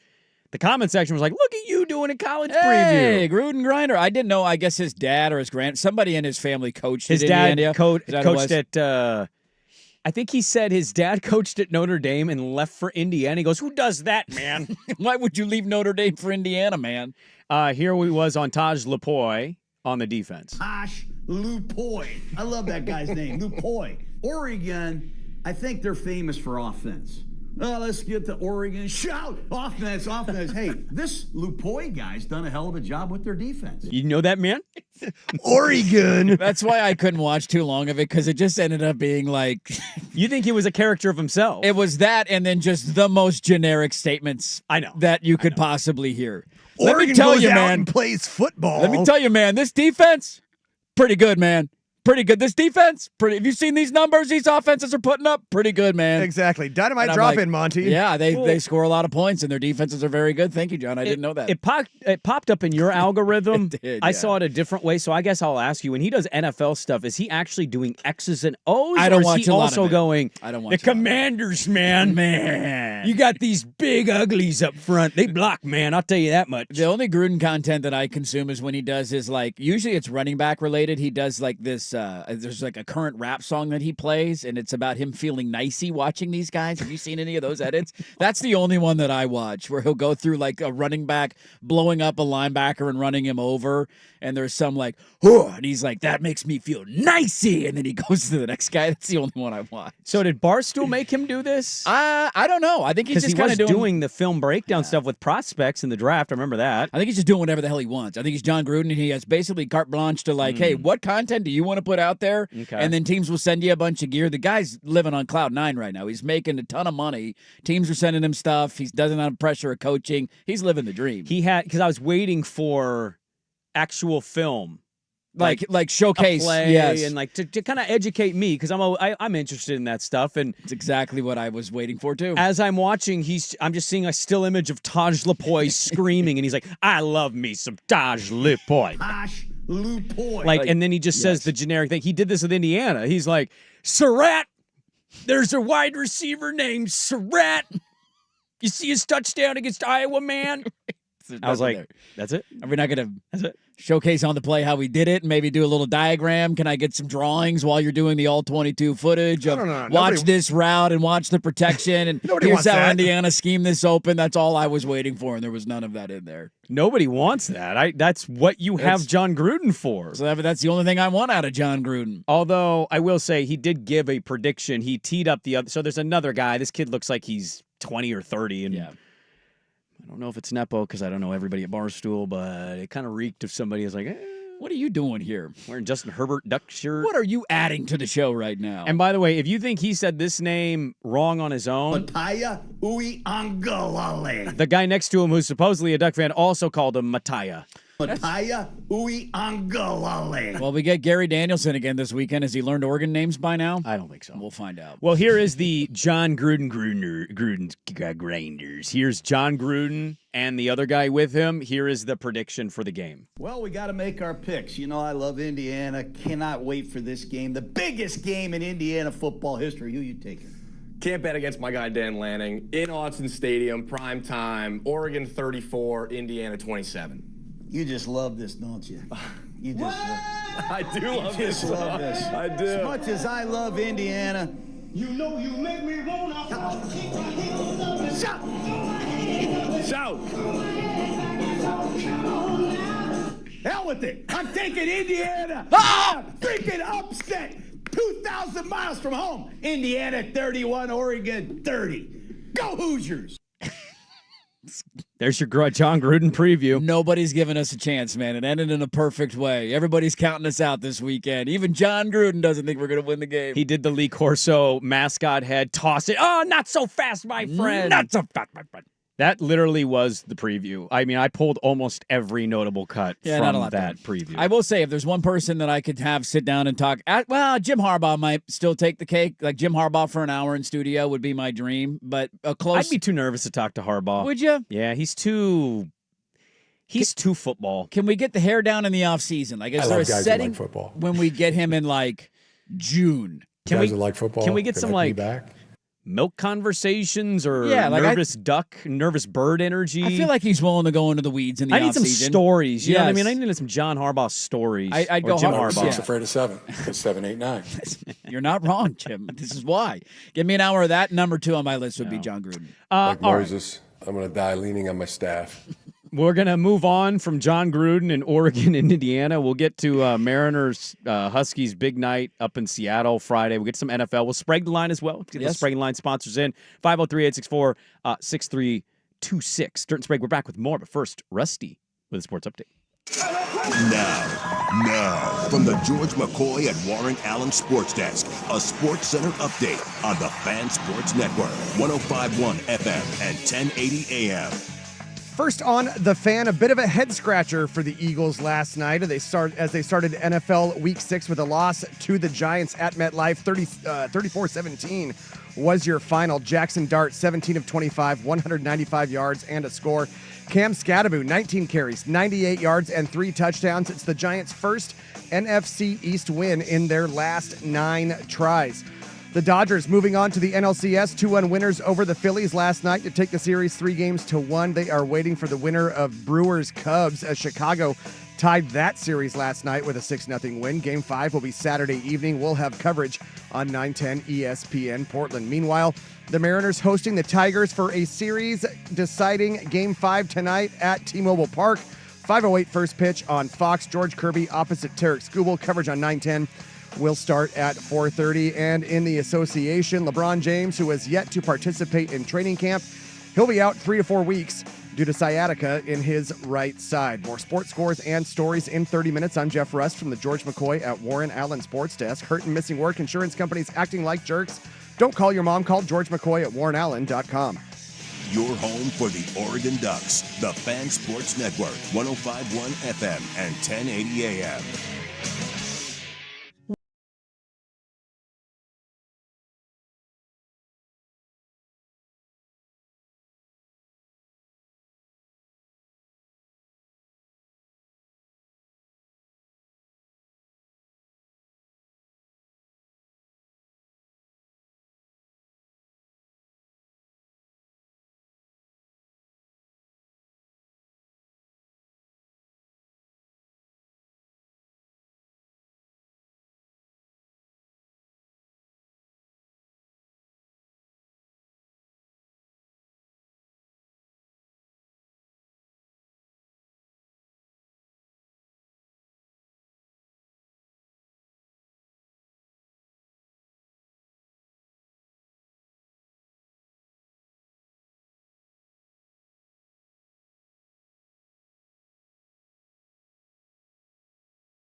Don't forget, we'll Sprague the line coming up at 9:30 today. We interviewed Don Fisher at 6:15 in the morning for you non-early birds. For the early sickos out there, you got that one live. God, we love our 6 a.m. sickos. I'm not kidding. I drive in some days and I'm like, what am I doing with my life? This sucks. And then I get in and I wake up and I get going and then I see people on at 6 and I'm just like, God bless every one of you out there. You're truly special to me. I was amazed at the amount of people on the road on Highway 26 this morning at like 4:45. People are out there, dude. Well, they need to listen to Dirt and Sprague. That's what they Get do. out there early. Hey, you can always count on Sundays, the NFL on CBS, Paramount Plus. Stream your local NFL game live every Sunday, all season long, starting at $30 for your first year. Visit ParamountPlus.com/NFL to get started. I will get to Michael Irvin audio. Michael Irvin heard something on a podcast and I'll just say did not like it. Lost his mind, if you will. You know him on the sideline of a Miami game? Yeah, barking like a dog on all fours. Like, I know Miami's mascot is a bird now, or it's always been a bird of some sort. I think the mascot to me is more Michael Irvin. Yes. So that Michael Irvin showed up on a podcast, and I want to get to that audio. Giving some of that on the sideline. I was getting my haircut visiting family, and my niece is turning 18 here in a couple weeks, and she's getting ready to graduate high school. That's a big deal. Massive deal. It's always like, hey, what college is you going to apply to? Yeah, where you going? What are you doing next year? What's your plan? Unfortunately for her, Hawaii has been scratched off the list. Didn't get in or can't go or what? Doesn't really think she wants to go. It's not cheap to go to Hawaii as an out-of-state kid. No, it is not. Well, also not cheap to live there. Well, when Just you're a buying college student, food. you're You could be in a living on dorm. campus. Yeah, you could be in a dorm. You get a meal plan, and God, but going yes. to Hawaii would be awesome. That's why she wanted to go. Yeah. Go live in Hawaii for 4 years. Sign me up. I haven't said this to her, and she doesn't listen to the show ever. I wanted to say something because it was Hawaii, it was Santa Cruz, it was San Diego State. And Somebody I'm like, wants some warm weather in their life. you're doing the right thing. Yes. And then the other day, she's like, I think I'm just going to go to Portland State. No, And I'm like, no. Go to warm weather. Get out of here. But, I'll support her in whatever she does. Yes. Anyways, she's getting ready to graduate this year, which I know it's October, but like that flies right by if we all remember our senior year. She's looking at a brochure, and it catches my eye, and I go, is that a graduation thing? And she goes, yeah, we were given a packet. And I go, what's the packet about? Cap and gown information. And I go, the cap and gown. The thing that people think they're going to hold on forever that I don't know where my gown went, and I threw my hat No away. idea. You add a class ring in there, too. You got to buy a class ring. Come on now. You get a Letterman's jacket, too. What are we doing here? I had a class ring. I have no idea where it is. Some of us couldn't afford class rings and Letterman jackets and senior photos. Well, I didn't have a Letterman jacket because I was a drama kid, so. yeah. You're Yeah. drama queen. You're, so that makes you're sense. not sporting that jacket with a drama letter. Anyways, she's looking at cap and gown stuff, Dirt. And she drops the line. Yeah, they gave us the cap and gown information to order it now because it takes a while. It's $300. What? For a cap and gown? Did you spend $300 or did you spend any money for your cap and gown that you that was remember? a long time ago. I don't remember it being $300. No. $300. And I said, does it come with a gold tassel? I feel like it should be like a $49.99 thing, like it's Spirit Halloween. I feel like the school should just have them in a box and let you use it for a night and then you return it. Like costumes at a drama department. Why Yes. are we buying a cap and gown? The only thing that you hold on to if you want to is like you get the little tassel that usually has your year on it. Like I think that's probably in a box somewhere laying around. There's like an 07 thing that would dangle off the side of the hat, but like nobody keeps the hat, nobody keeps the I don't gown. even know where my diploma is from Portland State once So- I finally graduated college. Or Beaverton High School. I I have told no her Do you idea. get a diploma for graduating high school? Yeah, you get a degree from college and a diploma from high school. I don't know where my high school diploma It's usually is. like a little Little tiny guy laminated folder. cat, open, close one. I definitely don't have that anymore. I have my college diploma, but I don't have my high school. My degree is in one of these foldable Oregon State things. I haven't framed it, and it's sitting just in a random box that I saw there. And I go, it's my degree. Put that thing I up think in my Arnie's, Portland State dude. thing is in the garage somewhere. Yeah. I don't know. That's insanely expensive. and it's ridiculous. $300? What's the argument if you can't afford it or if you don't want to buy it? Can you go to graduation without a cap and gown? So- Can I just walk out with like a pair of sweatpants and a t-shirt and you hand me my diploma and I'm gone? She said that there is wiggle room on this, but like the school district we live in that she goes to is a weird combination of 80% super wealthy people Sure. with 20% people not in that Yeah, category. And so opposite end. It's a little like Park Rose had a little bit of this. There was a lot of us like lower middle, and like outright poor people, and then you sprinkle in occasionally kids who live over by Shaver had some money, some old money, but like it was a lot of that. She said her and her friends might be wearing capes as a joke. That'd be pretty cool. And I said, capes are always cool. I mean, it's graduation. They can't do anything to you at that point. You're on the way out. It's over. Batman wears cape. Like, cape's cool. But I was like, why don't you just ask somebody who had one from last year? And she goes, oh, yeah. So, like, I don't understand how we got to the point where the cap, like, I know tariffs are hitting. Do we get those from China? Is that part of the tariff problem? Or 100% price increase here in the last $300? Like, who spends that? It's absolute insanity. I don't remember how much it cost when I was in school. That's also something that probably my parents would have bought that I wouldn't have bought, but I guarantee you it wasn't $300. Well, I think you and I both had green colors in our schools. Did you have a green cap and gown? Because we had green. Yeah, it was green cap and gown. And that's not a common thing you find at a Goodwill because hers is black. I'm like, just go to a... Dude, you could get one on Amazon for probably $20. That's what we were at Beaverton. We were Beaverton Beavers, so orange and black. Oregon State's. We just wore black and we had the orange tassel. Yeah. This is just a good lesson for her in life going forward of the different ways that people are going to try and siphon money away from you. Oh, yeah. Like, and she's not falling for the bit. No, it's just beginning now. Yeah. And next thing you know, you got to redo your registration every 16 months and it's going to cost you $742. Like, wait a minute. Didn't I just do this? Oh, Wait, I got to go back to DEQ? What are we talking about here? I understand nobody wants to lose money, but I live in an area where a lot of people, big gripe for them, taxes. Yeah. Don't want to pay taxes. I'm tired of paying my taxes. And I'm like, they tax you without calling it taxes, right? What do you mean?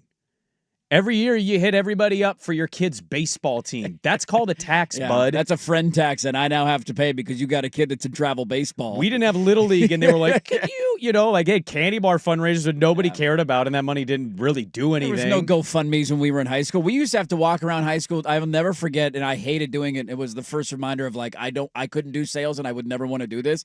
We used to sell those stupid boxes of candy. The worst candy bars, The worst candy bars of all time. Chocolate have bars. to walk around neighborhoods and knock on people's doors and try and sell them, and you'd sell like one every hour. And I'm like, what am I doing with my life? I didn't even try after the first year. I was like, I'm done. I'm gonna go sit in a corner and be like, nah, sorry, I couldn't sell any today, guys. Guess we're not going on the trip. And I would say, I'm telling you 100% confidently, I did not spend $300 for high school cap and gown. That's a tax. Yeah. If it's black, just go on. Let me check Amazon right now. I guarantee you I can find a black cap and gown on Amazon for less than $50. Well, I think she found a friend who graduated last year that also had a black cap and gown. And I'm like, just hit that person up. Yes. Because here's the other thing. I told her, and she doesn't believe me now. $21.84, $18.98. Dude, it'll arrive on Sunday. There you go. $21, $23. I got all sorts of options amazing. Here. $18, $21. Say, here's one for $17. Yeah, it's ridiculous. It even comes with a tassel that says 2026. I don't need it to have my school logo on it for me to care about it. I'm getting out of this building. That is one of those things that you will never look back on. You will never touch. There's some things that you want to hold on to for nostalgia purposes. A cap and gown from high school is not one of them. I don't have very much stuff from high school. My diploma is somewhere in a box. My degree's in a box. That some of us still, put our stuff up, put our trophies up. Your PIL Player of the Year trophy. Some of us still have stuff up on the walls. Yeah, well, you rocked in high school. Some of us were pretty big deals in high school. What do you want from me? My last day at Park Definitely Rose, not living in the past. I cut the net off the basketball. Did you? I still have the net up. It's in Arnie's. See, there you go. That's a cool thing to hold on to. I care about that more than I care about anything else. I stole 2 of my high school football jerseys. You should. And my helmet. I would argue you should. Yeah, hey, look, last PIL title you had. Haven't sniffed one since. That's the tax for you, for me leading you to a city championship. I was a big deal in high school drama. I had to learn how to waltz and polka and tap dance. Did you steal your tap dance Can you still shoes? tap dance? Jeff Russ tap dancing would be a hell of a thing. You strike me as the kid from Chuck and Larry, the son who's tap dancing. I was okay at the tap. I'll tell you one thing though. When I had to learn how to waltz and polka, I was the one dude that all the girls wanted to practice the dances with. Everybody want to come practice. I'm sure that's who was asking you everybody in wanted drama to come class. practice the waltz with Rust. The guy sleeping on his stomach, asking his wife to open pickle jars, was tap dancing in high school. She doesn't open pickle jars. She is the bug killer. Sure. Yeah. My wife's the bug killer too in our household. You guys don't kill the bug? Nah, dude, I'm not touching bugs. I That's handle on the you. dead things outside. She handles the bugs. That seems pretty fair. Somebody said my buddy owns a cap and gown business. He is making a killing. I'm It's telling completely you, outrageous. these people are making a racket. Is this a business that I didn't know I needed to start? How are these things 300? How do you get away with this? How are there that many stupid people that will buy that and then not just go look on Amazon for one that's, I don't know, 4% of the price? Again, where I live is Happy Valley, dude. Yeah, sure, why not? Kids Here's your have like $300. Range Rovers as their cars. And absolute insanity, man. That's nuts. Absolute it's just ridiculous. All right, let's get to Michael Irvin. We'll dive into the football dealings, college football, NFL. We'll get to the Mariner Husky night, big one in Seattle. We'll Sprague the line as well. Back with Michael Irvin audio next on The Fan.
Get those Sprague Line sponsors in at 503-864-6326. We'll get to that coming up at 9:30. Your stupid ass. What's that from, Sprague?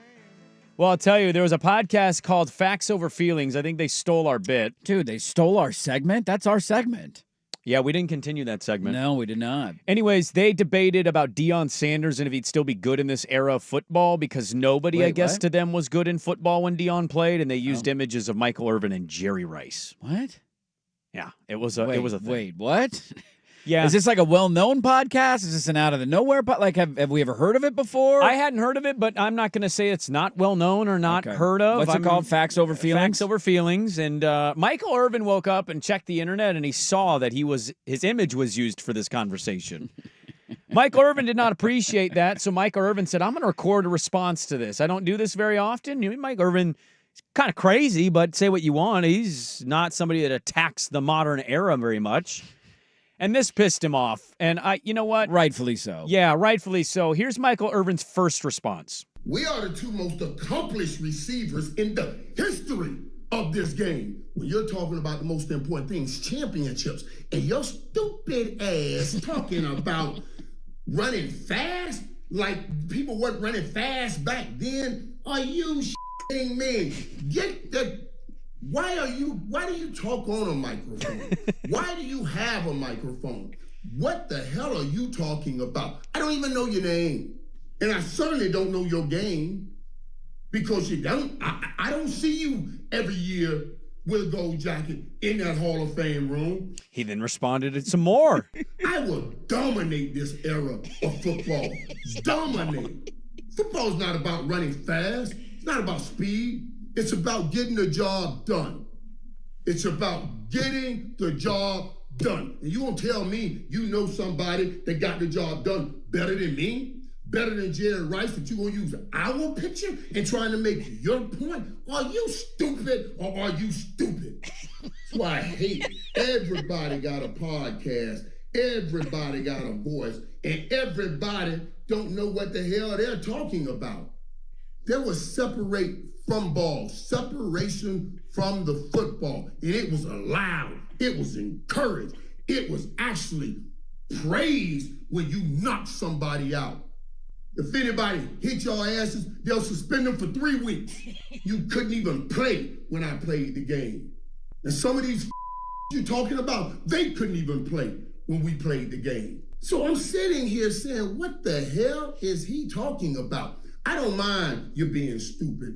I don't mind you being dumb. I don't mind you not knowing what the you're talking about, but keep my name out your mouth when you don't know what you're talking about. Keep my name and my image. Don't try to on my work when I won championships on every level. On every level. When they get knocked out. I call passes in the midst of pain. Y'all don't do that. Y'all ain't never had to do that. So shut the hell up. Y'all don't do that. But y'all don't say that. Just getting angrier and angrier and angrier as the time goes on. 14-minute response. I will say thank you for putting in all those beefs because I didn't listen to those before I dumped them in. Yes. So yeah, bombs thank in goodness. there. Thank you. Bombs in there. The "Are you stupid or are you stupid?" definitely needs to be dropped. I'm pretty sure That's I sent that to fantastic. him. Okay, I think I emailed that to Are you but I know I stupid pulled or are it. you I'll stupid? check. That is just, I mean, amen to Michael Irvin. This, look, I will dump all over guys like Babe Ruth, who played when there was 4 baseball teams and only white people were allowed, and the fastest they could throw was 73 miles an hour. We'll joke about Bob Cousy against Tyler Yes, Hero. because he's 6'1", 150 Right, pounds, and right. the game is total. If you don't think Michael Irvin and Jerry Rice could play in this day and age in the NFL, you are the epitome of stupid. If Yes, Deion Sanders 100%. couldn't cover people this day and age in the NFL, you are the epitome of stupid. The game has totally evolved. You could be far more physical. I finally dove into. I hesitated as long as I could because I didn't want to give him what he wanted, but I couldn't hold out forever. You ended up watching the Netflix? I ended up watching the Cowboy documentary. I'm not all the way through it. I've just been kind of, Okay. random nights here or there. I think I'm through 3 or 4. They just won their first Super Bowl, Yeah. But remembering those eras and the physicality of the game and the hits that these guys used to take and how good some of those teams were and how good some of those players were, man.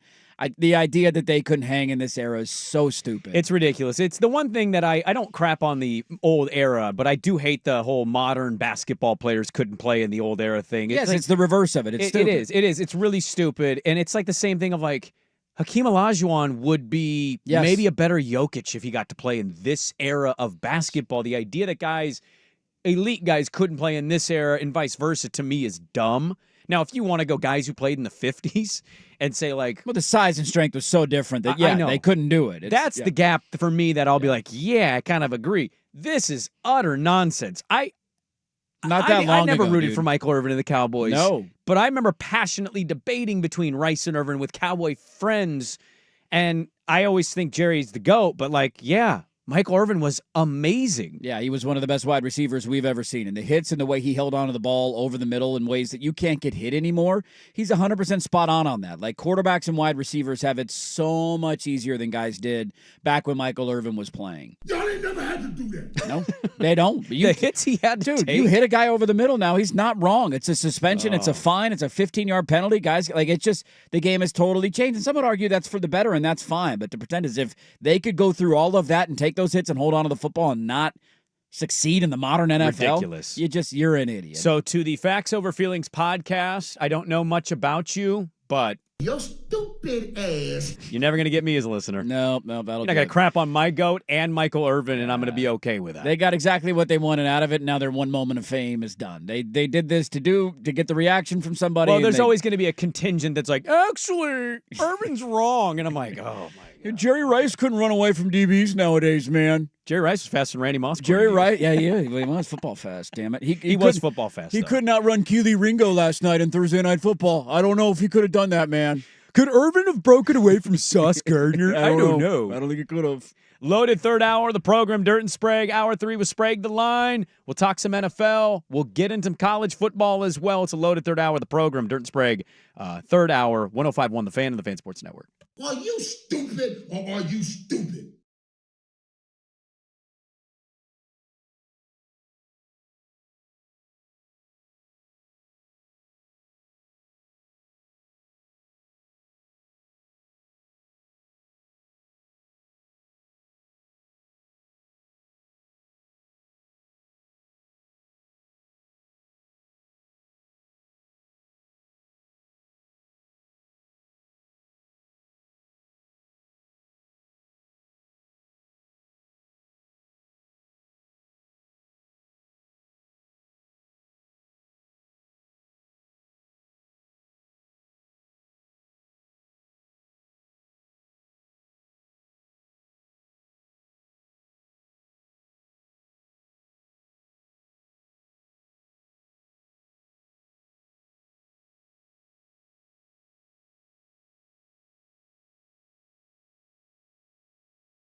Now, from the George McCoy and Warren Allen Sports Desk, a Sports Center update on the Fan Sports Network, 105.1 FM and 1080 AM.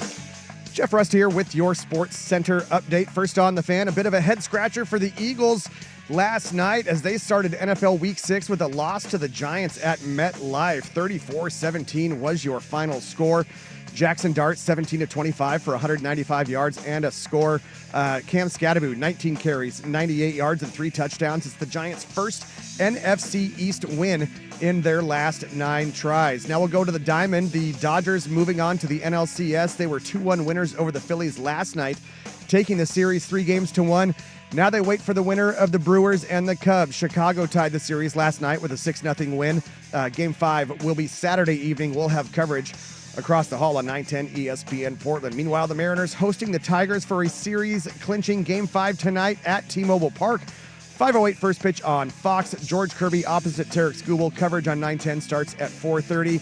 And in the association, LeBron James, who has yet to participate in training camp, he will be out 3 to 4 more weeks due to sciatica on his right side. More sports scores and stories in 30 minutes. I'm Jeff Rust from the George McCoy at Warren Allen Sports Desk. Hurt and missing work, insurance companies acting like jerks. Don't call your mom. Call George McCoy at warrenallen.com. Recruiting with Andrew Nemec, Thursday evenings at 7 after Isaac and Souk on the Fan Sports Network, 105.1 FM and 1080 AM.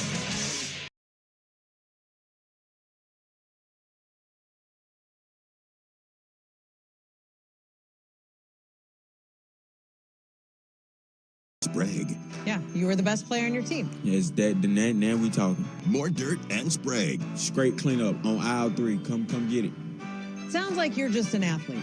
Yeah. Andy Dirt Johnson. Brandon Sprague. Ping pong, baseball, football, basketball. Tennis, swimming, lacrosse, whatever you need me to play, I'm going to go do it.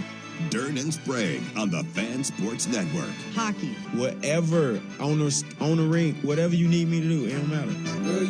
Hey, welcome back in. Hour number 3, Dirt and Sprague here, Portland Sports Leader, 105.1 FM, The Fan, 1080 AM, the Odyssey app, live on YouTube. It's so good. It's we call the Fan Sports Network. Hope your Friday mornings are off to a great start. We got a lot we got to jam into the next 2 hours here. It is off to a great start until I saw Adam Schefter remind me that 4 straight tush pushes got 7 points last night, and I'm just like, God, I hate watching that. We got to ban that play. We got to get rid of it. And I don't care if there's no argument other than I don't want to watch it. It doesn't matter to me. I don't want to watch it. I'm Hard tired disagree. of it.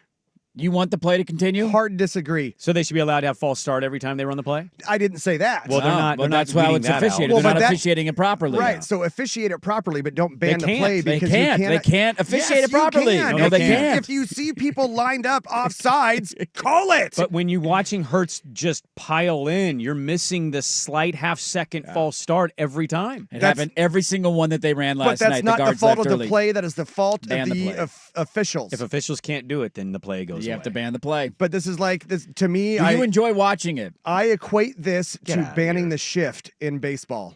If you can't hit the ball the other way, figure out how to hit the damn ball the other way.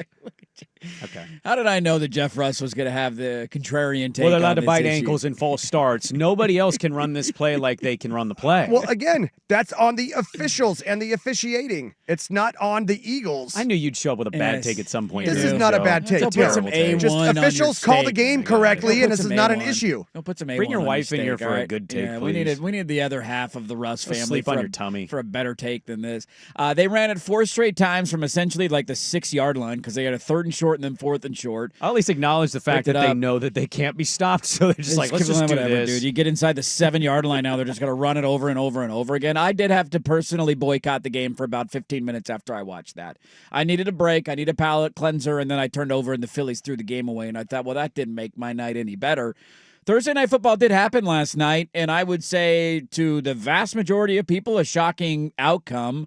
Not that the Giants won, but like they jumped out all over them, controlled the game. Philly's offense disappeared again in the second half. Can I give you some numbers on Philly's offense in the second half this year? They are 32 out of 32 teams in points per drive, 1.4 points per drive. 32 out of 32 in scoring scores per drive, so 24% of their drives. Number 31 out of 32 in punt rate. They're punting the ball 53% of the time. They touch the ball in the second half.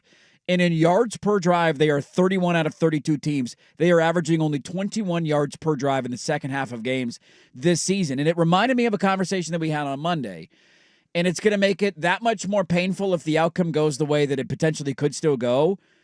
I don't know if we have a great team this year. And Philly looks like, here comes Philly. Jalen Hurts didn't do much, and then they lose last week, and then they go on the road on a short week. And Jackson Dart was outstanding, and Cam Scatterbo ran all over them. And the Eagles have now been handed their second straight loss, and they look incredibly vulnerable. After the game, A.J. Brown was asked about the players-only meeting, and he denied it. He was like, I don't know what you're talking about. And they're like, what do you mean? Saquon Barkley said you had a meeting and you were in the meeting. He's like, nope, you got to have to ask those guys. I wasn't in any meeting. So things are going great after the game. Hurts can't complete passes in the second half, and the Eagles drop their second straight game. And here come out of nowhere the Jackson Dart-led New York Giants. Well, what was funny about this one, aside from the Eagles stuff, was Dart running, getting hurt, it looking like he broke his leg. Yeah, that looked bad. He got off. He left the game, though, goes to the medical tent. In comes Russell Wilson because, we've already seen how bad it is, so why turn to Jameis Winston? I don't get it. Dayball is a weird dude, man. Yeah. Not to steal a Grudenism. He's a weird dude, man. Let me tell you about this Brian Dayball, man. The minute Russ threw a pass straight into the ground, he's screaming at a doctor, by the way, of like, hurry the concussion protocol up. And it's like... They're now investigating it, by the way. The NFL is... He had to apologize. He came out and apologized for blowing up the way he did at the team doctors. Yeah. Dart was good last night. Scatterbo got loose. He got 3 tuds. I also don't know how a quarterback leaves from an injury because he ran, and then the minute he comes in, you design back-to-back run plays? Yeah, let's try and protect him a little bit here. The story really is, though, it's Philly, right? New York, good win. Nice Dart performance. You love what you're doing. Scatterbo's ripping his shirt off in the postgame and bumping chests with Fitzmagic. Like, that's fun. Dart high-fiving the official when they got the call wrong on the touchdown. Did you see that? Scatterbo got in. Yeah, I saw it as a touchdown, and I'm like, how do they not call that? How do you not see him stretch that out? Anyways. High five. The Philly stuff we've noted, and they've largely been able to escape it, right? Whether that's come back from a big deficit or hold on to a game to save their life. As a fantasy guy with Barkley, he's been nothing. The NFL has largely said, shut him down. They can't do anything. They're maxing out at 17 points, it feels like, every game. What was the score last weekend, right? And they get a late score or whatever. But, it just feels like they're so limited, and I don't know what the fix there is. And you can say, well, banged up offensive line, Sprague. Okay. Dickerson's out. That changes things. How's it going for Baker? Yeah. Mac Jones, Brock Purdy, you know what I mean? There's teams all over the league that have to deal with injuries. I'm sorry you're actually having to deal with injuries. Well, it's not the entire offensive line. I believe it's one guard who is out for them. Well, Sirianni also, he's sub 500 now, trailing at half. And I know not every coach is great trailing at the half, but it's just interesting, they're such a good team. When they're trailing at half, he ain't winning most of those games. They don't have a quarterback and throw him back in the game. Also threw a pick down near the end zone. So I'm not writing them off in any way, and I think anybody would be a fool to do that. We're just highlighting, and where I would say is... How demoralizing is an Eagles-Chiefs Super Bowl going to be this year? Record-wise, it's not the same, but they feel kind of similar to some of the Chiefs Super Bowl teams, especially the year beat my team in the Super Bowl, and even last year's team to a certain extent. Their offense wasn't amazing. Defense a little better than the offense, and they won most of those games last year, obviously being, 15-2, but it didn't feel great, and they still got to the Super Bowl. And I think Philly might be something similar until I see Detroit or Washington or whoever it is in the NFC conversation actually take them down. It's frustrating to say, but, they're probably still the favorite for most people, as weird as it looks. Yeah, I think the Chiefs from 2 years ago is a great example. The year that they had to sneak in and go on the road to the playoffs, and they weren't as good in the regular season, and their offense was terrible. And then you look up and you're like, how did this team win a Super Bowl? How did this team go into Baltimore and win an AFC title game? And it was so frustrating to watch and be able to do it. That I'm being given a glimmer of hope right now because there's nothing on this planet that I want more than Kansas City and Philadelphia to not go to the Super Bowl again. I just need a new matchup. I feel like the last 5 years has been Niners, Chiefs, and Chiefs and Eagles over and over and over again. Well, wouldn't it be 3 and 4 years? It would be 3 and 4 years if they found their way back into it. For the love of God, just get me some fresh blood for a year, and then you can go back next year, Kansas City and Philly. That's going to be really demoralizing, though, because now 6 weeks into the season, I'm getting that, I got a little hope here. Oh, you're doing that to yourself? I'm starting to do that to myself. And I'm an idiot. I know they're going to be there. They're going to be in the NFC title game, and they'll win, and their defense will be great, and they'll push their way in from the 50-yard line in the NFC title game 3 yards at a time and pick up a first down. I can't stand it. On the season now, Jalen Hurts targeting wide receivers over 10 yards downfield. Yeah. His numbers on the season, he is 10 of 28. That is a 35% completion rate. Oof. That ranks him 35th in the NFL in completion rate. How many teams in the NFL are there? 32. 32. Yeah. And he is 30th in accuracy in that category. And so they are an offense that is predicated upon staying ahead of the chain so they can push their way to first downs, running the football to set everything else up. And when you take that away after Saquon had 2,000 yards and you make him stand in the pocket and read the field and not just be a one-read quarterback, he is incredibly limited. And that's always been the argument against him. He has incredible talent around him, but when certain things start to lessen or fall apart, all of a sudden you look up and you're like, dude, he barely has 1,000 passing yards 6 weeks into the season. In 6 games they've played, how many games has Saquon rushed for 100 yards? Oh, maybe once is what I would say. 0. Yeah. 0. His high for the season in a game. Again, have him on my fantasy team. Yeah. 88. I mean, even last night, it was like he had a 17-yard chunk run, and outside of that, it was like 12 carries for 40 yards. Yeah. It was nothing. 12 carries for 58 yards last night. And the Giants' front is prior, dominant. It was 6 carries for 30 yards the week prior. Yeah. He's not at all. Him and Henry, talk about two great seasons last year. The dominant guys. They've been shut down. They've been taken out, and it changes everything. Baltimore has other issues, but it changes so much of those offenses. Yeah, it's their identity. When you take that away. And so, I don't know what they do or how they change. They got to figure something out, man. You cannot have Goddard, Barkley, Smith, and Brown and tell me the offense is like this is to be expected. There is something amiss here, whether that's the play calling, whether that's the O-line taking a big step, or if it's the elephant in the room. The thing that I've argued against you with, maybe the quarterback, he has some moments, but maybe largely isn't that great. And so when some of this stuff has changed, they're not able to wiggle out of it. How many quarterbacks in the league would sign up all day for Goddard, Brown, and Smith? Yeah, it's one of the best. And Saquon Barkley at running back. It's one of the best packages of weapons that exists in the NFL. And I just feel like most of the games when I'm watching them, I'm barely seeing Devontae get catches. I'm barely seeing A.J. Brown and Goddard. It just feels like none of them get the ball. Yeah, next couple weeks, interesting for them. They go on the road to Minnesota next Sunday, who can be very good defensively, and so just interesting game. They get the Giants. Who starts at quarterback for Minnesota. Well, I'm not. Yeah, exactly. But it is in Minnesota, and they got a good defense when healthy, right? So that's the part of it that I'm like, I don't know how to feel about Philly's offense right now. They get the Giants again at home, and then the next 2 weeks after that, they get the Packers on the road and the Lions at home. So next couple weeks will be interesting for Philly. Back-to-back losses. You go back the last handful of weeks. They beat the Cowboys in a close game on opening night in which they were struggling in the first half, and then you had that big weather delay, and then they kind of eked out a win. The Chiefs game could have gone either way, and Kelsey drops a ball that leads to an interception. Yeah, that's right. The Rams game is a kick, block kick, return for a touchdown, and they lose the game. Well, statistically, you just don't come back from 26-7. No, it just doesn't happen very often. Doesn't happen. The Bucs, they have this huge first half lead, and then literally don't complete a pass in the entire second half, and Tampa almost comes back and wins. Yeah. Look, wins are wins, and they're going to take them, and they're going to get more, and Philly's going to be fine. It's just highlighting. I think your point of the Chiefs the last couple of years is a great one, where if Philly ends up doing it, it will be demoralizing because there's been times when you've watched Philly in the years that they've gone to Super Bowls where they have felt inevitable and just dominant. And you're like, dude, they are so good. I don't care how bad the quarterback is or how good the quarterback is. It doesn't matter. They're so good elsewhere. I don't have that feeling with Philadelphia this year, and I don't think for the majority year that I have. And so, yes, I'm selling myself on it, and I'll be demoralized come February when they're back in the Super Bowl. You're going to do it at 4-2? You're going to sell yourself that they're not going to be able to do it? Dan? And on the way up, we're going to bite a kneecap off. This is your year, Dan. Don't let me down. I didn't see a follow-up. I know Blankenship left this game late with an injury. Carter didn't play in this. No.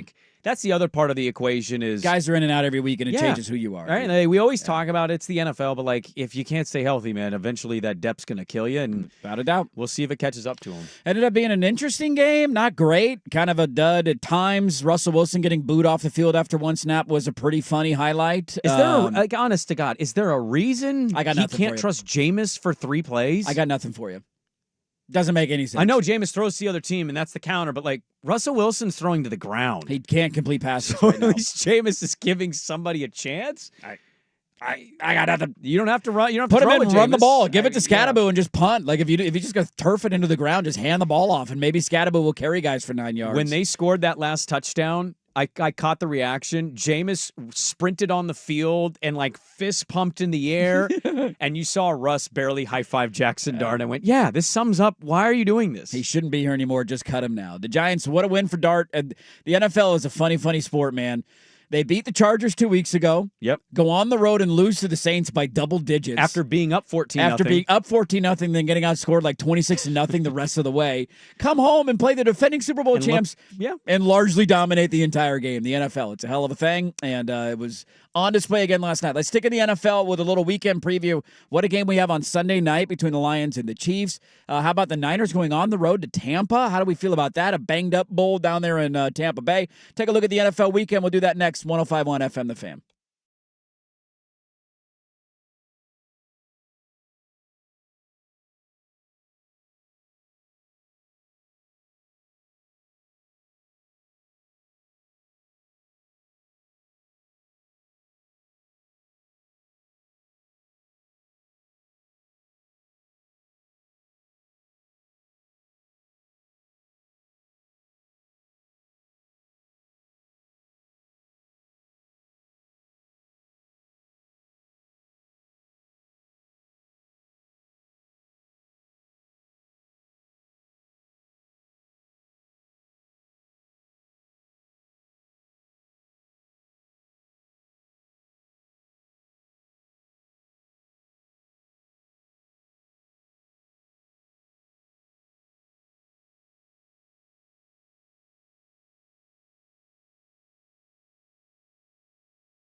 All right, welcome back in. That's goat. good. The GOAT. We got a lot still to get to. College football weekend. One coach rumored for a job that I'm like, huh? Poll question is up, by the way, on that coach. Which team will that coach be coaching next season? Washington, UCLA, or Florida? Oh, look at you. One step ahead of the segment, huh? Why did that leak? He just wants more money is my best guess. We'll talk about it. Hold it. Where's his family live right now? They live in the They state live in of Montlake, They or do not live in Seattle currently. Bellevue? Are they in Bellevue with Softy? Live in Bellevue with Maybe Renton. Renton's beautiful. My brother lives in Renton. No? Oh, it's Arizona. They're in Kent. They're in Kent right now. 45-minute plane ride to L.A. It's easy to get there. Let's take a look at the rest of the NFL weekend before we dive into some college football stuff. And local angle, we got some games tonight. We will get to Game 5 in Seattle tonight between the Mariners and the Tigers. Who wins the Injury Bowl between Tampa and San Francisco? Does anybody have a feel on this game? The Niners are now, it sounds like Brock Purdy's not going to play again. Mac Jones is trending as the starter. Mac Jones likely will start again, and he was almost vomiting at the end of their last game against the Rams. He got so physically abused in that game. So will he be able to hang on, or do we see Adrian Martinez at some point? Ricky Pearsall, it sounds like now will not play. There will be no Chris Godwin, no Mike Evans, and no Bucky Irving on Tampa's side. But they have their starting quarterback. We have the Injury Bowl in Tampa at 1:25 on Sunday on CBS. Let's also add limited on Wednesday's practice for the Niners. Starting defensive lineman C.J. West, starting DB Upton Stout. It's just one of these games of like something's got to, like one of these teams is due for a dud, right? It has to be. Which team is traveling to the East Coast? Tend to Time lean zone that way. difference, bright and early start. Like I don't know where this game's going. It's picking games, as I want to reiterate. It's impossible. Because one listener disagrees with this. Oh, picking a game doesn't mean you trust. You're just picking. Oh, somebody said when you pick a game, it's a 100% confidence. Yeah, I said this guaranteed. yesterday. I picked Oregon State to go 3-9. I flipped my pick, and they were like, "You trust him?" I'm like, "It has nothing to do with trust, dude. It's just I'm just throwing something out." It's a weird shaped ball that bounces in funky ways, and sometimes you can't really explain it. So who comes out of the Injury Bowl live? I don't know. At this point, I'm going to assume San Francisco's going to suffer another massive injury, or Mac Jones is going to look like New England Mac Jones. Or they go in there and it's remember the Denver-Tampa game last year? What if the Niners win again and go 5-1 with Mac Jones? What do we do? I might be Schultz. I might cry. Would they then progressively be the most fraudulent 5-1 team in the history of the NFL? At what point does it become like a? Well, you keep saying that, and I'm I know, like, and they they beat keep the Rams, winning. the Rams, I know. the Bucks at the Bucks, the Seahawks at the Seahawks. I Like know. that's not. They're undefeated against the division. They've beaten everybody in the division, and they're a punt return away from beating Jacksonville. Yes. Like they're kind of close to being undefeated. Doesn't make any sense. But also, Tampa's awesome, and Baker has been electric, and Egbuka's playing. He will be out there, and he's had an awesome rookie season. That's a fun one Sunday afternoon. Best game of the weekend, no doubt, though, probably. Do we get a universal agreement here? Detroit, Kansas City, Sunday night? Best game of the weekend? Yeah. Based on how Kansas City looks now with Worthy I mean, back. the chance to go 2-4 if they lose that game, which, I mean, I know we're not going to eliminate them at that point, but how many more weeks do we get that? What a win it would be for Detroit to go on the road and get another one, another feather in their cap, and be 5 in a row after losing the opener to Green Bay the way that they did. That's an awesome Sunday night game. Let me look this up. I hate saying things on the air and then like having to correct. I think I saw a stat like Dan Campbell's against the spread. He's got to be pretty damn good, I'd imagine. I want to say There's the no number I turds saw here. was like 51-21. Because we'll tread water. Now let as me. long as I don't it even know if takes he's to coached that bury many you. games, but let me This verify is this. year 5 for him, I want to say, in Detroit, because they had the Dan Campbell against the spread, 55-29-1. Yeah, dude, you trust him even as a big. We've talked about this even as a big dog. Like when he's a 14-point or a big favorite, They hammer him. They hammer him. They usually cover that number. They'll take care of business for you. It's that's a remarkable record there, and it's 2.5. Lions, man, we allowed that Green Bay game way too much to play with our heads. New coordinators. Can't do it. New coordinators. Now, look, they've beaten some patsies, right? Cincinnati, patsy, Browns, frauds. Like, they've handled some bad teams, but you can only do what your schedule says, and they've handled their business post that Green Bay game. Yep, big one on Sunday night. Very excited for it. We get the number 1 versus number 2 pick going head-to-head on Monday Night Football, so we can hold that one a little bit for Monday. But Bears and Commanders is an interesting game as the second half of that, That's a big one for Caleb because Jaden looked every bit. When he's been to an NFC title game, I know. like he's got We're not some, questioning Jaden Daniels. He's got some proof in the pudding there, Yeah. and Caleb Williams is desperately trying to find it. Seattle going on the road to Jacksonville is a fascinating one as well. Seattle is a slight favorite on the road in Jacksonville. I believe that's flipped thing because I think on Wednesday I looked at that and they were 1.5 dog. But yeah, right now on ESPN, they are a 1.5-point favorite. Right now on DraftKings, they are a 1.5-point favorite. So not a gambling segment here, but just I think your reaction said it perfectly. No, I mean, their road record speaks for itself. They can't win at home. They're a road team. Now, Jacksonville undefeated at home. They're 3-1. They're coming off a win over Kansas City. Short week for them because they played on Monday night. But. Yeah, and Lawrence had a pick, and Lawrence tripped himself twice, but he kind of avoided the ultimate Lawrence thing. And I wonder, does that rear its ugly head? Mike McDonald's road record's great, and as you noted last weekend, because that Tampa-Seattle game was awesome. You know, Darnold maybe a couple inches away from completing a pass. Instead, it goes off a helmet into Levante David's hands. Game over. Tampa wins the game. He was great last weekend, minus that throw with pressure. Can Jacksonville get to him? Because right now, Jacksonville's doing what, Dirt? They're taking the ball away. Yeah. They are the league leaders in it. They're stellar in that department. Devin Lloyd is having a depoy year. Big one. Because Seattle goes from, oh, my God, look at them beating Arizona, to then the Tampa game. You're losing at home and then Tampa losing on the road again, here. and then going to Jacksonville. Like, you pair that with a 49er win, and you're at 3-3. They're 5-1, and they have a head-to-head win over you in Seattle. And the Rams are going nowhere. Rams are going anywhere, yeah. And they get the Ravens this weekend, and the Ravens are just a dumpster fire right now with nobody healthy and available. So you imagine the Rams will win that game on the road in Baltimore. So just adds a little bit of pressure to you in the NFC West. Chargers on the road in Miami. Just for the love of God, get a win. I know they have been decimated with injuries the last handful of weeks. Herbert's turning the ball over a little bit.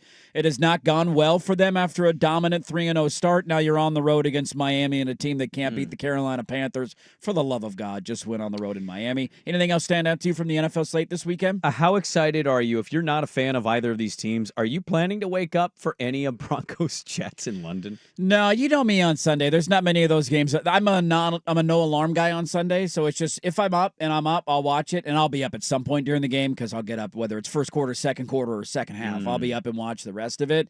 But no, the Jets will not get me to wake up and set an alarm to watch them. I don't really have much because Monday we have a doubleheader, and one of those games is interesting too. Actually, Josh Allen at Atlanta. Both of them are good. Man, if Pete Carroll and the Raiders are ever going to have a get-right game, it's playing the Titans who are coming off of an improbable win. This is it, right? You got to win this game, Is this dude. your final stand in Vegas in Week 6? You cannot lose this weekend. Come on, dude. How do you lose? It's a must-win situation. That Titan team should have lost that game 99 of 100 times. They won it the one time. Like the Raiders. Bounce back, dude.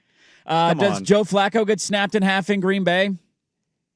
Is it weird to wonder if he maybe just has one of those good games because he can't be good, right? Can he beat the Packers twice in 3 weeks? Remember Baker as a Ram? Yeah. He flew in the night before, started the game, and ended up, I think, winning it. 48 hours. He led him on a game-winning drive, I think. Yeah. Green Bay's coming off of a tie and a bye, right? They had the tie against Dallas and then a bye. So they've been sitting around for a week waiting to get back out there. And Joe Flacco did just beat him a couple of weeks ago in Cleveland. Remember, that happened. He was the quarterback of the Browns. So now he's starting in Cincinnati. That offensive line is so bad, though. Can you say Joe Flacco won that game? No, you cannot. Touche. Packers are odd. The Browns defense won that Packers game. Are a good team. That's not a hot take. It's that you tied, and then I look at your record as 2-1-1, and I'm like, what happened there? You look like a dominant wagon the first 2 weeks of the season, and then a tie, and you couldn't get a stop, and then, or I guess the loss of the Browns, and then the tie. So there's a look at your NFL weekend. Should be an interesting slate. We'll Sprague the line coming up in an hour. Get your fake sponsors in 503-864-6326. This doesn't make any sense to me. Does it make sense to you? And we'll start diving into the preview of the weekend ahead, starting tonight in Seattle. We got Rutgers and Huskies tonight, Friday night, and then where are the upsets around college football? We'll dive into the weekend next, but first, here's Russ with SportsCenter. Now, from the George McCoy and Warren Allen Sports Desk, a SportsCenter update on the Fan Sports Network, 105.1 FM and 1080 AM. This update brought to you by Langdon Farms Golf Club. Good or bad weather, the golf course is always the driest around. Download the Langdon Farms app today to get all the latest news and specials. First on the Fan, bit of a head scratcher for the Eagles last night as they started NFL Week 6 with a loss to the Giants at MetLife and East Rutherford. 34-17 was your final. Jackson Dart, 17 of 25, 195 yards and a score. Cam Scattaboo, 19 carries, 98 yards, 3 touchdowns. It's the Giants' first NFC East win in their last 9 tries. Over on the diamond, the Dodgers moving on to the NLCS. 2-1 winners over the Phillies last night to take that series 3-1. They now wait for the winner of Brewers-Cubs as Chicago tied the series last night with a 6-0 win. Game 5 will be tomorrow night. We'll have coverage across the hall on 910 ESPN Portland. Meanwhile, the Mariners hosting the Tigers for a series-clinching Game 5 tonight at the Pink. 5:08 first pitch on Fox. George Kirby opposite Tarek Skubal. Coverage on 910 will start at 4:30. And from the association, LeBron James, he has yet to participate in training camp. Now he'll be out another 3 to 4 weeks due to sciatica on his right side. More sports scores and stories in 30 minutes. I'm Jeff Rust from the George McCoy at Warren Allen Sports Desk. Hurt and missing work? Insurance companies acting like jerks? Don't call your mom. Call George McCoy at warrenallen.com. Your home for Seahawks football. The Fan Sports Network. 105.1 FM and 1080 AM. $5,000.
Are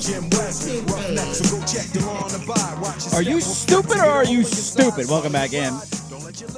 We'll spring the line. Yeah, I'm pretty stupid. 9:30, get your fake sponsors in 503-864-6326. Swag's your daddy?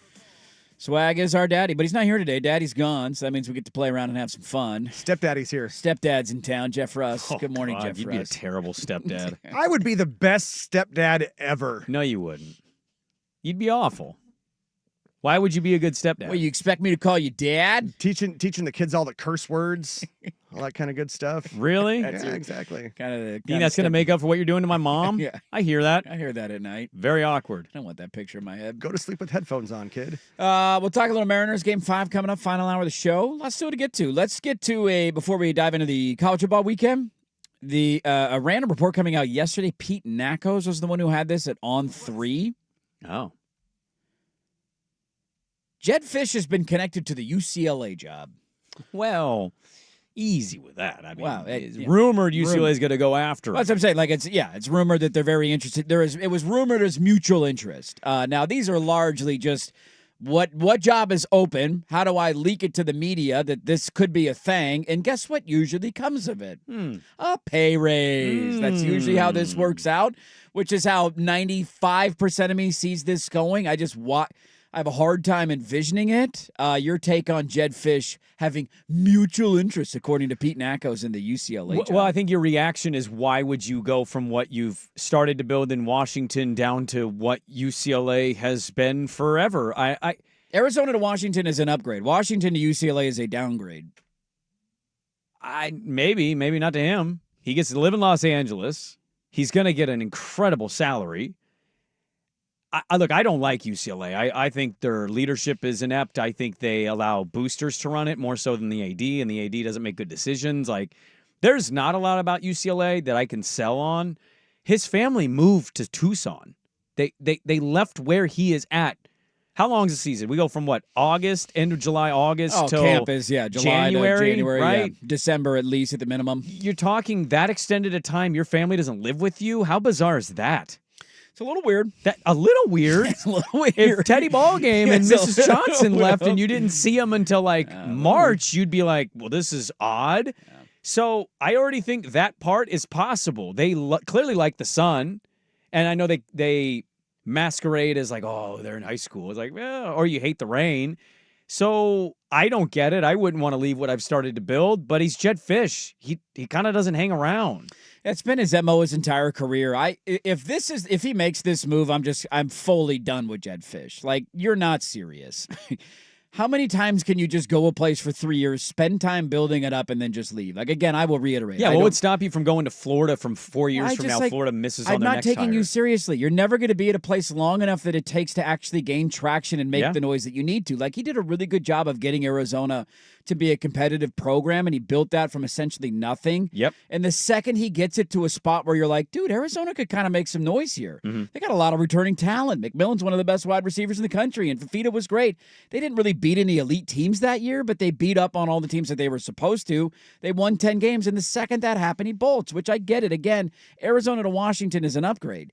But to go from Washington to UCLA and essentially start all over again after you've only been in a place for 2 years, I don't know. I don't see it happening. I would be shocked, but maybe I shouldn't because that's kind of Jed Fish's history. His salary, by the way, so we didn't talk about this earlier the week. They came out, the head coach salaries at the public institutions. Lincoln Riley is the highest paid one on the West Coast, $11.53 million.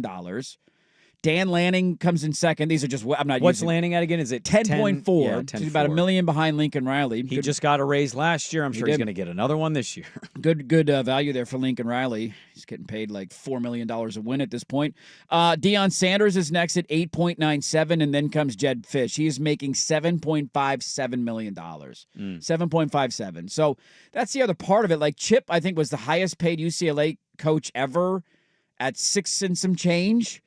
So is UCLA dipping into the pockets of saying, hey, we're a full share team and Washington isn't a full share media rights team and we're going to pay you $10 million? Then maybe it changes your equation. But UCLA has never been known for a place that's willing to break the bank and pay for a coach. Again, this to me is more about his agent leaking this so he can get a pay raise and make $9 million a year at Washington next year. Washington's vulnerable. They just lost Caleb. They're desperate. You can't lose coach 2 years in to this stuff. Especially in the day and age in which if he takes another job, whether it be UCLA or Florida, what happens to his entire roster? Yeah.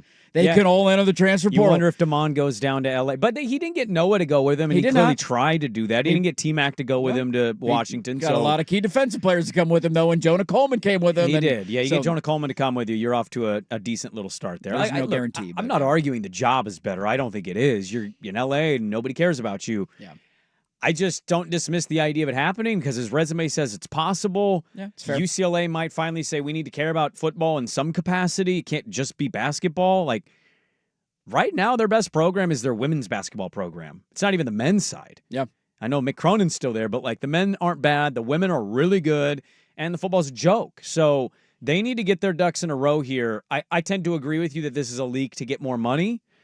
You beat Rutgers, you're well on your way to getting that raise, even without a leak. But it's also going to be, who does Florida come calling for if they decide to fire Napier? Yeah, that's it's just the hard part, I think, to your point of whether it's this one or not. When you hired, and I think we all said this when he was hired, it's like, yeah, dude, he clearly took Arizona from nothing to something, and that's to be admired and respected, and he's an accomplished head coach because of that. The flip side of that coin, hiring a Jed Fish, is that this is who he is.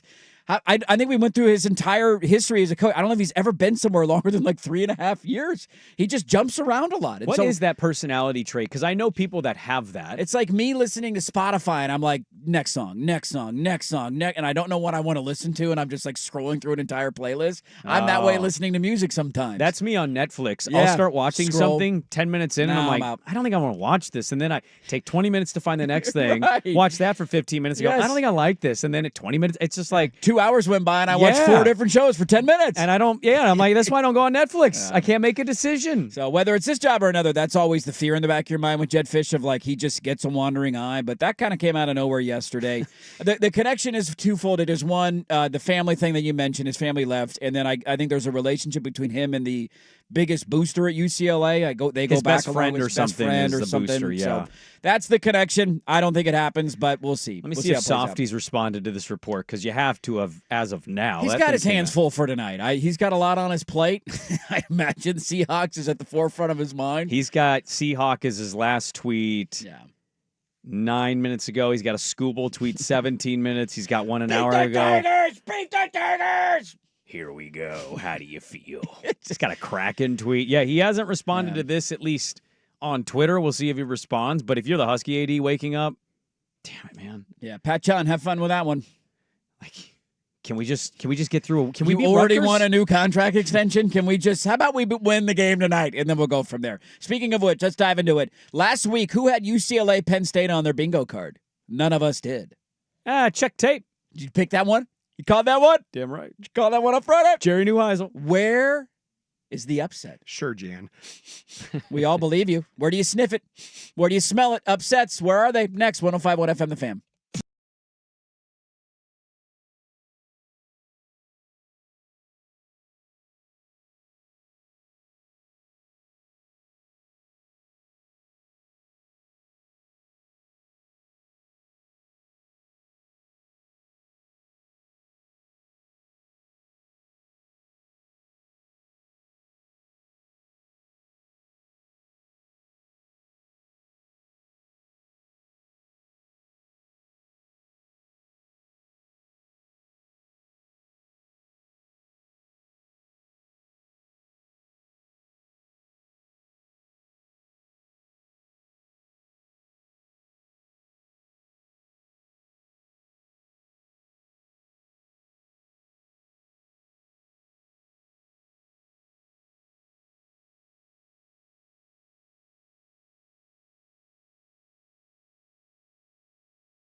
shout out to the brand man coming in early today. We're all a little worried. Is Russ going to be here? It's early. It's early morning. Russ not the biggest early bird gets the worm kind of guy. No, I am not. Well, then how would you feel as a stepdad about him?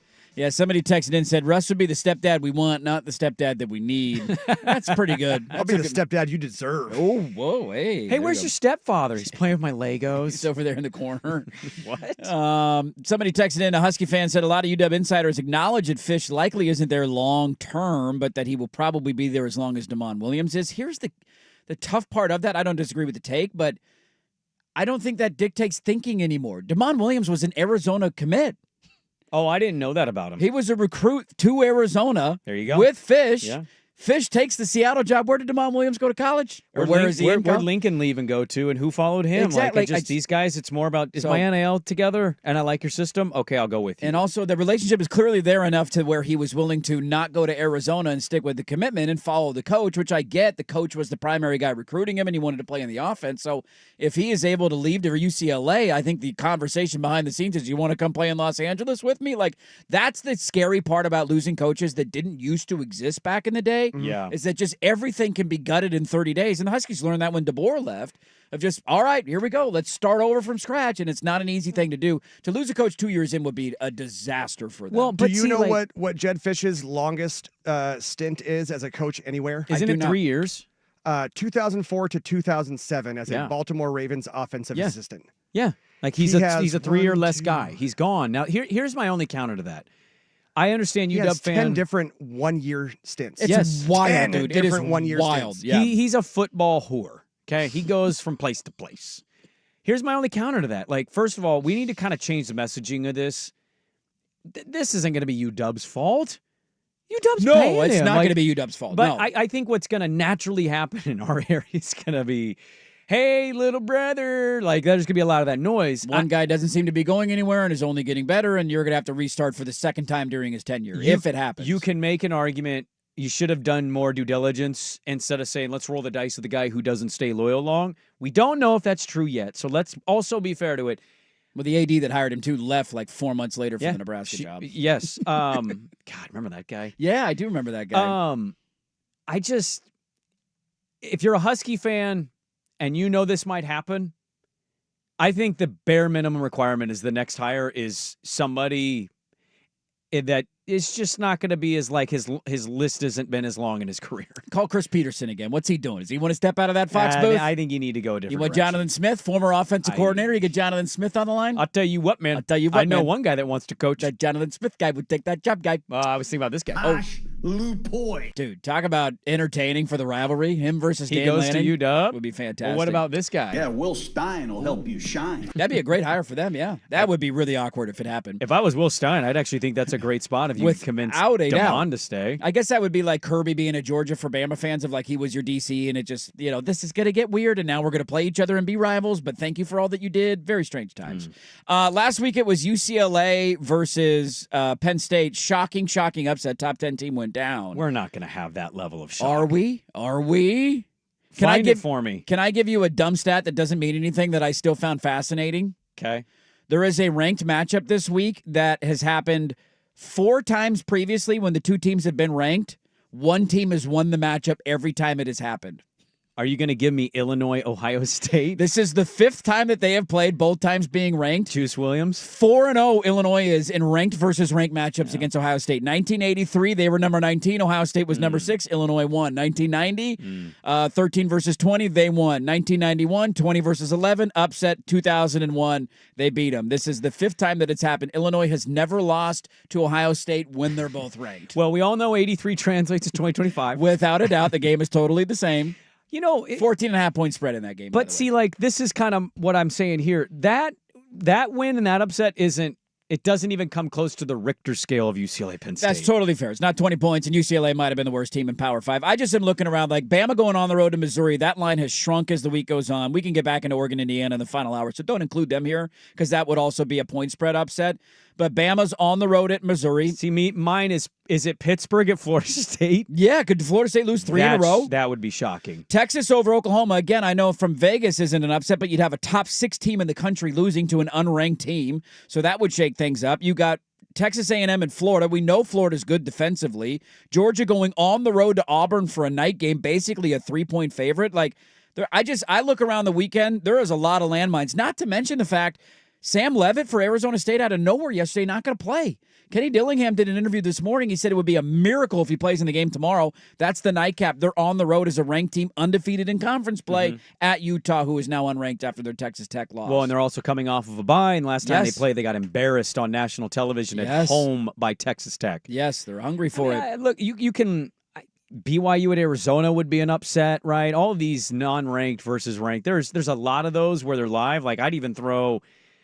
I don't know where Prime is. Is there a Ewing theory with Deion Sanders? Does Colorado get Iowa State this weekend at home? Yeah. Very well, it's possible. I'm still, by this Friday, I don't know if I've quite processed that UCLA won that game. No, that one's going to take a while to sink in. That's one of the worst football teams I've ever seen play college football at a power level, and they beat Penn State. The funny thing about it is I remember doing a segment on them going into the year, and their talent composite was actually better than a lot of teams who were coming into the season that were hyped, and that's why it was so jarring how bad they were early in the season. So I think the follow-up to that is, like, does UCLA figure something out with a new OC and a new head coach that's just how bad Deshaun Foster was? Are they a formidable team the rest of the season? Or do they go back to just getting bludgeoned week in and week out and they finish the year 1-11? And we look back and say, oh my God, that is one of the most surprising outcomes in the history of college football. Well, imagine though Jerry Neuheisel, front runner for the job, while the interim guy is the head coach. Tim Skipper's two guys going head to head. Well, yeah, I'm sure they'll both get an interview, but imagine being a guy and they turn this around a little bit. But it's Neuheisel and not the guy who's actually technically the head coach of everything right now. That's a great point. The interim guy had to have felt a little bit of like, yo, well, I'm technically the head coach right now. Neuheisel was the one that got carried off the field. It was Neuheisel. Hey, what about me? What about me? I think there's a couple of them this week. It's hard to pinpoint. That's the beauty of college football. I'm going to give you, well, it'll be obvious in Oregon and Indiana because they're both in the top 10, so a top 10 team will lose there. Here's your take of the day. We get 3 top 10 teams that lose this weekend. So Oregon or Indiana will be one of them because they're both in the top 10. 2 other top 10 teams are going to go down this week. Give them to me. Bare minimum. I'm not going to. Why? You guess which one. I think you want to go Illinois, Ohio State. No, I'm not. I don't have the balls to pick that one. I think it ain't Ole Miss. I think there's a decent chance Oklahoma loses. Mateer's going to play. I know that he's going to play. The hand injury, I think Texas is better defensively than what they showed last weekend, and now you get the wounded animal stuff, bounce back from a loss. You're going. That's one of them. You're going with the team that you don't want to put in the dirty pool. I think Georgia's going to lose this weekend to Auburn. Oh, that's the one. I don't feel great about my national champion pick right now. Georgia was that pick. I don't trust their passing game. That's not the one I thought you were going to say. Night game on the road at Auburn against a good defensive team. Sure. I thought you were going to go Bama, Missouri. And Bama's going to lose to Missouri. Loaded final hour. We'll spring the line at 9:30. Get your fake sponsors in. 503-864-6326. Mariners game 5 will start there. Get back into the Ducks and Hoosiers. How about the Huskies playing on a Friday night? And then we'll spring the line at 9:30. It's a loaded final hour. Don't go anywhere. Dirt and Sprague, 105.1 FM The Fan.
Now, from the George McCoy and Warren Allen Sports Desk, a Sports Center update on the Fan Sports Network, 105.1 FM and 1080 AM.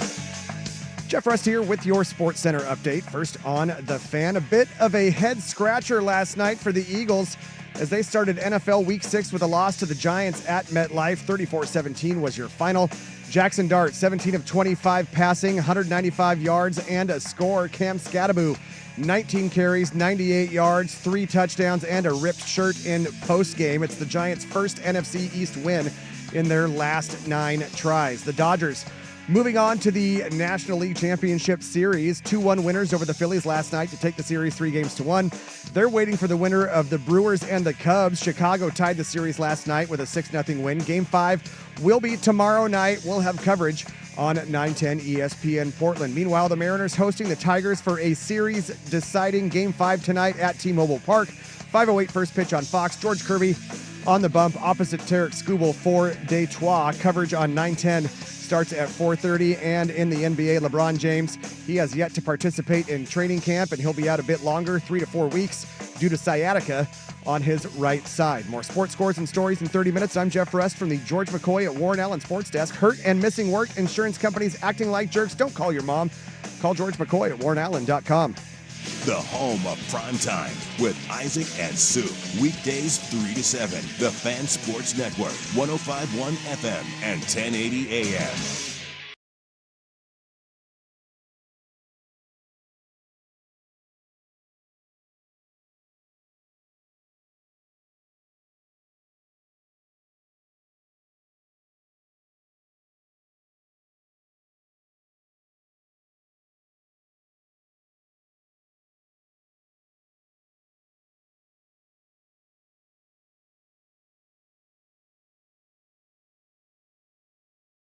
Hey, let's do this final hour during Sprague here, 105.1 FM, The Fan, 1080 AM, the Odyssey app, live on YouTube. Good morning, everybody. Thanks for being a part of our Friday and hanging out with the Fan Sports Network. Well, Sprague and Line coming up at the bottom of the hour. We'll dive back into a local angle of the Ducks and the Hoosiers in a moment. The Huskies playing on a Friday night. Do the Beavs get off the schneid, off the mat this weekend with Jake Dickert coming back to town? Yeah. I mean, a Friday kind of morphs for us into a little bit of a gambling-centric stuff. It definitely does. That line has not smelled normal at all. No, that's a funky one. That's definitely a funky one. What are we missing here? I can't remember if it was Utah or UCLA. There was a game a few years back, but it was kind of similar. It was the road team barely favored, and Oregon State was okay. Was that when they killed Utah? I remember they had one of those random games. They just blew them out. No, it was the reverse. It might have been UCLA, but they ended up winning 40-0. Yeah. And I was like, why was that only a 3-point spread? It didn't make any damn sense. And I'm a little worried that that's what this Wake Forest situation is going to be, but we'll see. Maybe the Bees get off schneid. All right, Mariner fans, you can stop complaining. We'll talk about your game. It is a 4-hour show. There's no difference in talking about the game at 9 a.m. or at 6:30, but yes, I see all the comments about why haven't we talked about the Mariners I want yet? you to talk about what I want you to talk about right when I want you to talk about it. I just chuckle at that. What's the difference between doing a segment now or at 6:45? Is that any different to you? Okay. But they usually listen to the entire show. Well, you're here for 4 hours. There's no difference. Why don't you get to it, little brother? Game 5, yeah. I forgot what city I was in for a second. Game 5 tonight. Seattle taking on Skubal for Game 5. And, I don't know where the feeling would be. I mentioned it earlier. We actually joked in the opening segment that you can watch Schulte react live on primetime. If you want an entertaining side of this and you don't have a rooting interest on either team, you just want to see Schulte lose his mind every time something good or bad happens, positively or negatively, watch the YouTube live stream of Isaac Katsuk later tonight when it starts at 3 and the game starts ultimately at 5:08. Where would you be right now if you're a Mariner fan? Would you be pooping your pants? Would you be spending the day on the toilet? Would you be cautiously optimistic? You're taking on Buttercup. You're a pucker factor over there, Jeff Russ. That's where you would be? I'm going to tell you something here. I tell you where I'd be, and I have the most. I can give you the best answer of anybody on this program. Oh, you can? Well, yeah. I root for the Seattle Mariners of college football. Not a lot of great histories there for Oregon State. So when we have our rare good years, a big game and a we big enjoy moment. them. Yeah. I'll say this: I understand the pucker factor, the nerves, dude. I'd kind of go in. I wouldn't cocky sniff, but I'd be going in, going, yeah, and we lose, and what? We're still the Mariners, Yeah. I honestly I feel see this that way. take, but the pain is not going to feel that way in the outcome of the game.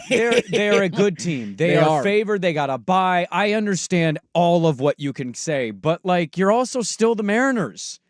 You're not going to say anything Monday that's going to really surprise me and kill my soul. You know, Mariners choked again. Like, yeah, good it's the season Mariners. though. Yeah. That was a fun year. Skubal's hard to beat 4 times, I'd imagine. He is. But you should go in with some level of confidence that your bats have been able to operate. Now, some games you've gotten to them a little more than your last one, but Polanco saved you. I go in with, like, I kind of have nothing to lose, even though you have the playoffs to lose. Yeah. You're the Mariners. When was game 2 of the series? You guys remember what night that was? Was Tuesday, Sunday? Sunday, Monday? It's all a blur. I think This it was week's been a Monday, blur. because Sunday night was their game 1. Is Skubal on full rest then?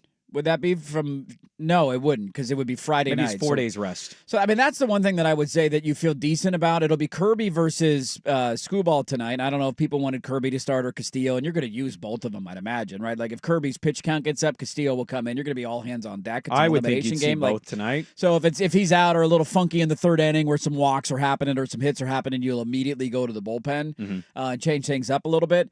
The one hopeful thought that I would have is, if we can make Skubal work early in the game because he's throwing on short rest, that's not an easy thing to do coming out of the wild card round and then starting game 2 of the series and now starting again here in game 5 of the series. Like, try and get 45, 50 pitches out of him in the first 2 innings, then I think you feel pretty good about your chances maybe later on in the game. If he's able to come out and breeze through you like a fart in the wind in the first 2 innings, and it's like 12 pitches, boom, boom, boom, see you later. 15 pitches, boom, boom, boom, see you later. Yeah, but that's when the pucker factor is like, not only is he locked in, but also he's at 27 pitches through 2 innings. But what's their offense? That's the other thing, is he was good in that last game. He was great. He gave up the 2 solo home runs. 2 bad pitches. Yeah. That was the difference in the game for them. Their offense did nothing for them. Yeah. And that was funny, is like going into that game, I can't remember if it was Carpenter or Green. Somebody on the team was like, took game 1, and now it's like, now we got to go out there. We got Skubal on the mound. Like, they were feeling a little cocky themselves. The pucker factor was there for Seattle after losing game 1 because he had to face a Cy Young in game 2. And then they scored 0 runs for him. So, like, that's kind of the other part of this is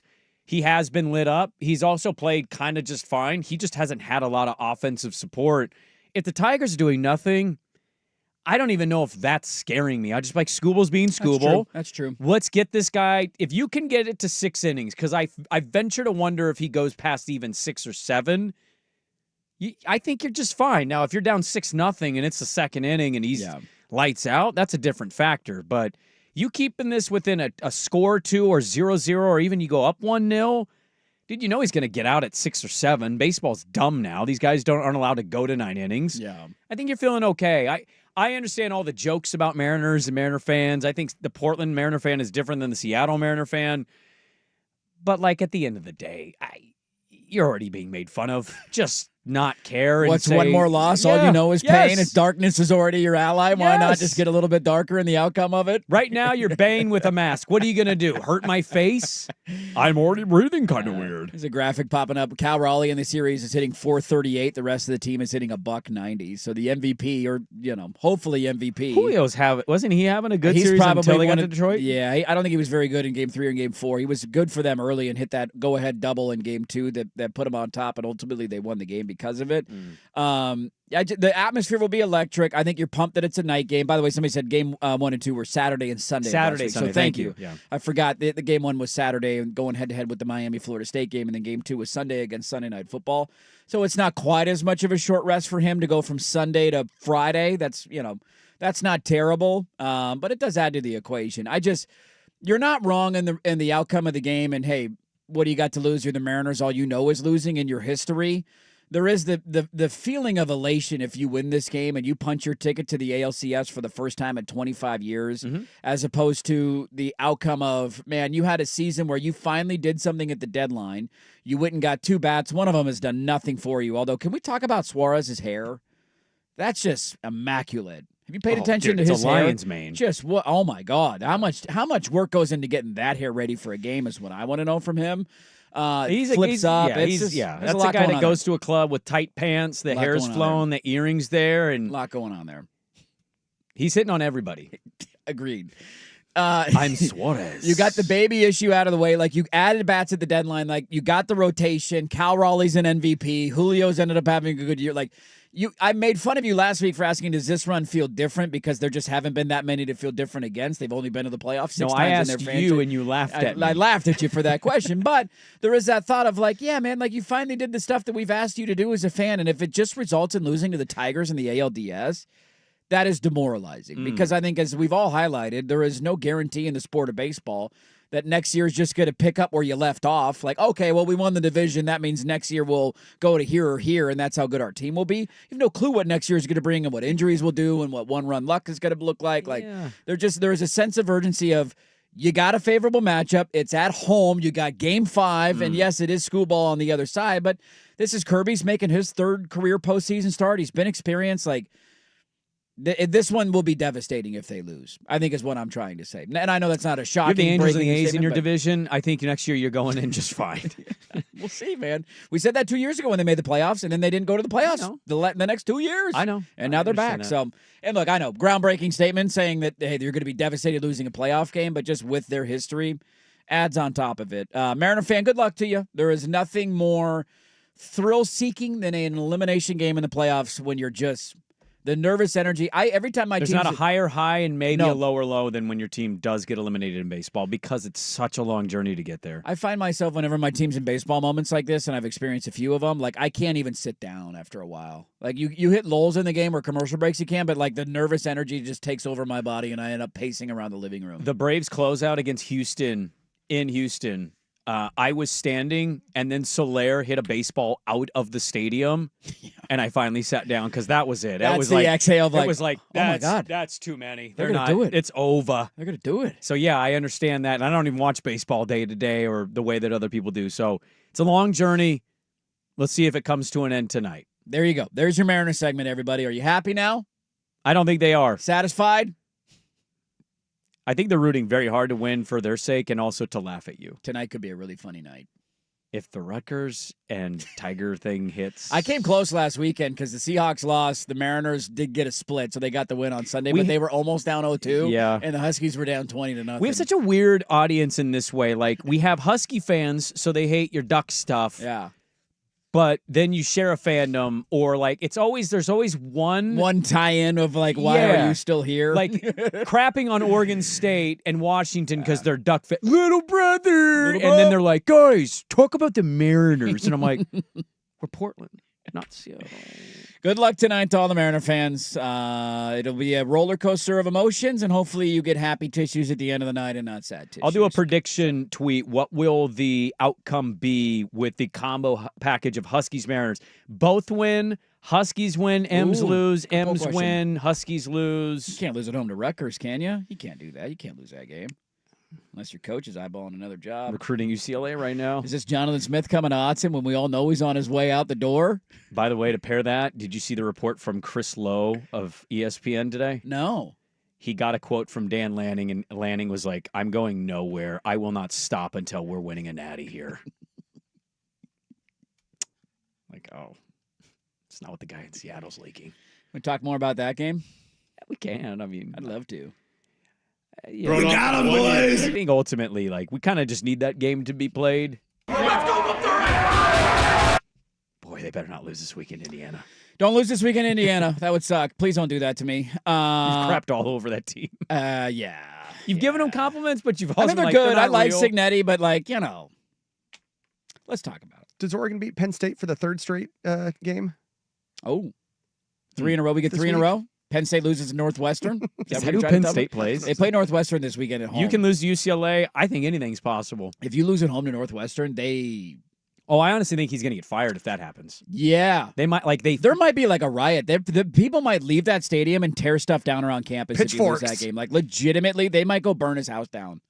It's going to get that bad. Let's not hope it.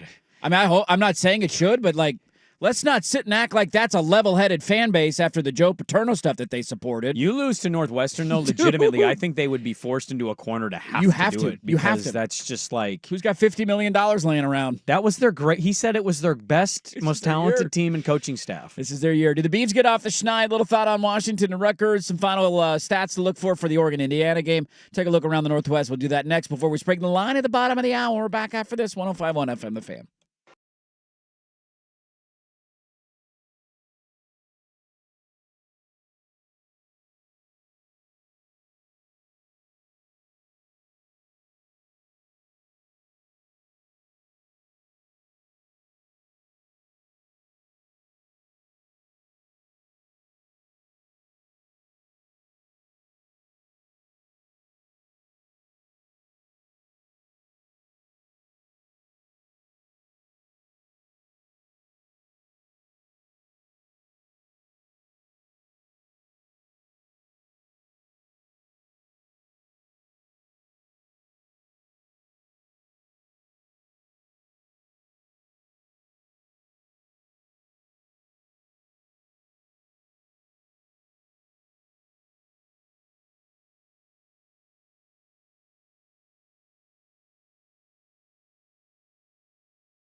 Well, is this it, Bob? Did they get off the mat this weekend? How many people are going to be there? Same kick time as the Oregon game, by the way. We got dual 12:30 kicks in the rain. 12:30 kick in rain, 0-6. I'm going to venture. Taking on Wake now, Forest. The announced attendance is not going to be the attendance, so I'm going to venture to guess about 13,000. Yeah, I had this conversation with somebody earlier in the week about, oh, no, traffic might be bad. The games are on at the same time. And I'm like, I don't know. I'm not looking forward to my traffic and weather reports tomorrow. Well, look, we'll give it to you every 10 minutes starting at 8 o'clock in the morning with Ducks Game Day live from Eugene, Oregon, baby. But I said, I don't know if you need to worry about a lot of traffic to Corvallis. I don't think that's How dare you. I don't think that's going to be a big crowd. Hey, there's two ways to look at this. You're rooting for the players because, God, it's got to be demoralizing. Yes, that's what I'm doing. Or you're continuing to root for this to hit the proper course it's on, which is the side of Mount Everest. So I think it's already fully into Mount Everest. I think the plane has been folded into the mountain and you're not getting off of the mountain. I just don't think anybody cares that you're on the mountain. That's the hard part. Much like they just had like 600 hikers stranded at the summit of Mount Everest. I know. Yeah. Oh, yeah, because there's too many people. 0-7 with a loss at home? Again? I mean, I'm not. You're already 0-6. No, I'm well aware. I know. I'm just telling you, like, what is it going to take? 0-8? I don't think it takes anything, and I think that's the really depressing part. Stop! He's already dead. I think you're already dead, and I don't think anybody cares that you're dead. That's the issue. It's not the fact that you're dead; it's the fact that nobody cares that you're dead. I'm a guy in a murder mystery. I'm dead, and the guy's just still kicking my body as a joke. Like, dude, come He's on, gone, man. Calm down over there. Gone. Look, it'll be 12:30. I will not be watching that game live, obviously, because I'll be down in Eugene. So what channel is it on? CW, right? CW, a CW game tomorrow. Is it close? Vegas is telling me it's going to be close. I have no reason to think that it won't be, and I know people can roll their eyes at that, and it's like, well, advanced metrics don't win games. There's this graphic that gets put out every week, and it's basically like, it takes in all these different things about total yardage, time of possession, success rate, net success rate, right? Like all these different quantifiers that usually lead to wins. Oregon State has won the game four of the 6 matchups that they've had this year. Like we sit here, like they are a disaster, and I don't think they have the right head coach, and there's a lot of problems there. If they can execute a punt, they beat Fresno State. If they could execute a field goal, they beat Houston. They should have won this past weekend. Like, they've had opportunities to win games. So this idea of, like, is it close? Wake Forest isn't that good. Let's not sit here and pretend as if you're playing a college football playoff team this weekend. They've been a little bit better than maybe we thought coming into the year, considering it's a first-time head coach and a journeyman quarterback for them. But, like, dude, this game is absolutely winnable for Oregon State. I saw one Beaver fan say SeatGeek has seats right now for $8. I'm shocked it's that high, to be honest with you. You're 0-6 and it's raining. This is one of those, the fees. And it's Wake Forest. Like, USC's not in town. The fees end up costing you more than the ticket. Yes, it's exactly one of those. The processing Look, fee. It really does say tickets as low as $9. Yeah. I mean, you can just go move anywhere you want because what is an usher going to do? You imagine being in an Oregon State game and you're an usher and you're like, tickets. Bro, the whole section's gone. There's nobody for these 20 rows. I'm going to go sit in that row right down there. You're going to get the hell out of my way. You know, it'd be a fun thing. Nobody cares. It'd be fun to be the PA guy and, like, be in a position where you say at the kick, if you're up on the upper sections, come on down. We got plenty of seats available. It's like the professor. Everybody can move forward to the front of the class. Nobody wants to sit in front of the class. So, how you feeling if you bought VIP for this weekend? Oh, yeah. Not great.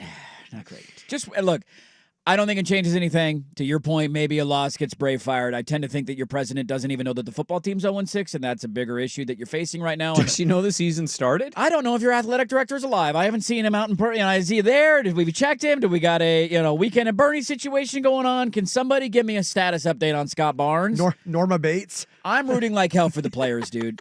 Norma Bates. I want those guys to expect they need it. They put a lot of work in. I know it's not fair to them, but at not least fair to them. Some of them are getting paid for this They are. rough season, but I also don't know what else is going to bring any kind of change. So I'm in a weird spot here where I feel terrible for the players. But also a loss could lead to overhaul. Yeah. Could. The worst part is if a loss doesn't lead to overhaul. Then you're just losing games and there's no positive outcome out of any of it. You just roll it all back next I'm year. going to do a poll question. Does the Oregon State president know the football season has started? Answer to that is no.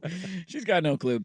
One more quick stat for you on Oregon and Indiana, and I'll continue to harp on this, kind of one of my keys to the game. Indiana's rushing yard totals in their first 4 games of the season. You ready for these? Sure. 4-0 start. They have 3 running backs. They do. They beat note. 3 nobodies and then the Illinois game. So that was their first 4 games. 309 yards, 313 yards, 301 yards, 312 yards. Good balance. That's a win, and a blowout. Mm-hmm. Against Iowa, they had 104 rushing yards as a team. Yeah. So I'll go back to that. Defense, man. They are absolutely a good defense. They've been a good defense, and it's a tough place to go play. I just continue to circle that as the solo matchup of, like, if you can slow down their run game and take away the RPO game, I think you win the game going away because you're better in the trenches. If they come out and show that they can run the football and they're ahead of the chains and all of their offense flows from that, you buckle up. We got some weird weather going, and we might be in for a bit of a grinder here. Now, I'm remembering this as best as I can from, I believe, yesterday, but I saw a stat that Indiana against top, 10 to 12 defenses under Kurt Cignetti have faced such a defense 4 times, and in each game they have not scored more than 2 touchdowns against a top 10 to 12 defense. In all other games, they average 6.7 they kill scores. people, yeah. And Oregon, of course, is was it top 6 or 7? It's not just an Indiana thing. I think that's a college football thing, right? Like we had a P1 earlier this week bring up stark difference. Oh, without a doubt, there's no doubt. There was a P1 who brought up earlier this week, a Duck fan who brought up the Chip Kelly years, kind of having the same thing, right? Where it's like, yeah, dude, you're playing Stanford and Cal and whoever you want in Arizona State, you're going to run it up on them and they can't keep up with your tempo, and then you go against an Auburn or an LSU or a whoever you want, and all right, Ohio State's going to hold you at 10 points, and it's like we used to be that program. Of we just don't have the dogs in the trenches in order to get the job done. So we've seen that personally firsthand. We know what it looks like. I have found myself this week because I don't really know what the outcome's going to be. I took Oregon in the big pack picks. I don't know what's going to happen, but I lean Oregon. I just kind of found myself this week kind of defending Indiana. I just think I can't believe we're circling Indiana for a second season in a row. Even that stat Russ gave, it's a good stat. It's 4-game sample size you're giving me. What's LSU's numbers offensively against? And that's LSU. That's established 30, 40, 50 years. Fair point. Of football that's been largely dominant. So I just think us concluding things about Indiana, very fair based on these small sample sizes, but that's all it is. It's year 2 for the guy. They're back again. It's a top 10 matchup. I'm not saying Oregon's not going to beat them or not blow them out even.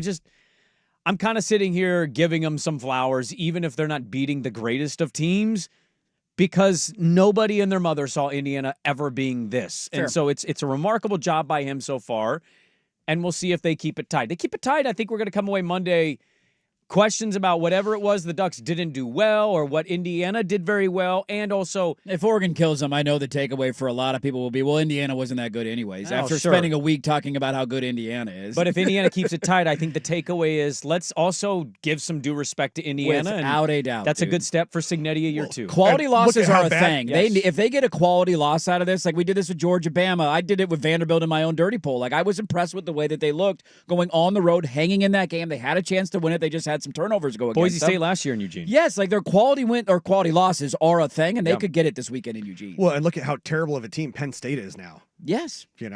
Yeah. Oregon has no quality wins. The shine kind of fell off that one a little bit, even though with proper context, whiteout game, prime time. No. I think everything about that program for 3 years was on that game, and we knew it was big and important, but I don't think we quite comprehended that it was 3 years worth. That was a lot of blue balls built up into one night, and then they didn't get to release. Yeah. And then they woke up and went, man, I got to change my sheets. This is really painful. Damn, Bruins, what a weird dream. This is really painful. Did they really do that to me? It was really wet. You guys ready to Sprague line? Not really. Oh, okay. I think there's a lot of funky lines this weekend, and I feel like there's a lot of inter-show crossover here. It smells a little funky. Does smell a little weird. There's what am I to do with the Steelers as 5.5 point favorites against the Browns? Off of a bye, I don't know. Browns traveling back from London. I'm with you on that one. There's a handful of those out there this weekend that I'm like, am I falling into the trap right now? The trap. The trap. Could it be a thing? We'll Sprague the line. We got Swag's picks. He emailed them to us like a 97-year-old. So we'll read those off to you. Tell you how we did last week, what the records are, and all that's still to come. But first, here's us with a What's update. the play? Was it from a Hotmail account? AOL. Let's see here. This new music? Oh, Do we just have hang new on a music? second. Let me get through this sponsor read first. Yes. Controversial Whoa. move. This update brought to you by Laurelhurst Market Steakhouse and Butcher Shop, a great spot for any occasion. And don't forget, you save 10% on your Butcher Shop order when you dine in. Menus and more at laurelhurstmarket.com. Yes, Swag told me to put my stamp on the update, so I am This putting is my your stamp stamp, on huh? it. Yes. He stole Luke's update bed. I did.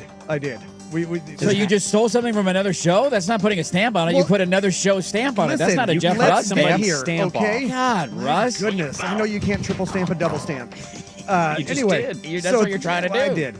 So this comes to us from yesterday's show on the firm of Harrison Meringue. We got asked a question: Hall pass, Ryan Gosling or Jason Momoa? I chose Ryan Gosling Have because Selma Hayek? because Wait, no. these are my only choices? These are as your a two Hall choices: boys? Ryan Gosling or Jason Momoa. That's I easy. chose Ryan Gosling because he seems like more of a gentle, caring lover. Yeah, he's tender. Whereas Jason Momoa just wants to take you to Pound Town. Danny Meringue chimed in with this. Not my kind of style. But I will take Ryan Gosling. He's also extremely pretty, and I am terrified that I would not be able to walk after Jason Momoa. I mean, that's kind of the point. But also, Jason, I like it a little dirty. I like Gosling's a little too clean cut for me. I like how even though you don't live in that What is world, if happening you right did, you'd rather just get destroyed. Is this happy hour, Harrison? And just make hot, sweet, sensual love. Look, just Danny's getting split like a wishbone.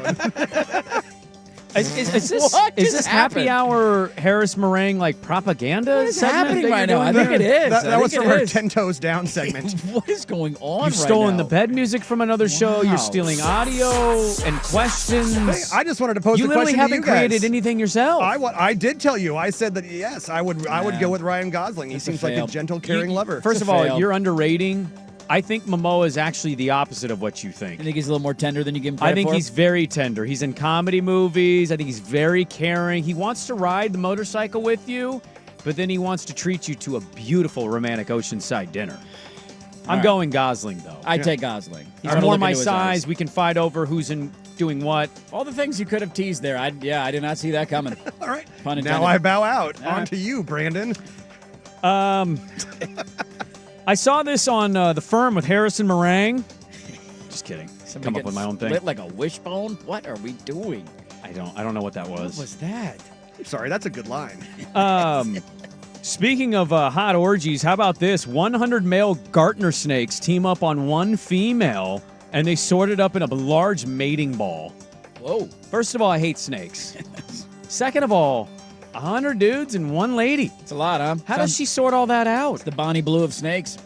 Wanted to give a quick Bonnie Red, to be fair, because they're red Gartner Bonnie snakes Red. that do this. Winterhawks back in action tonight in Lethbridge. They have not played a home game yet.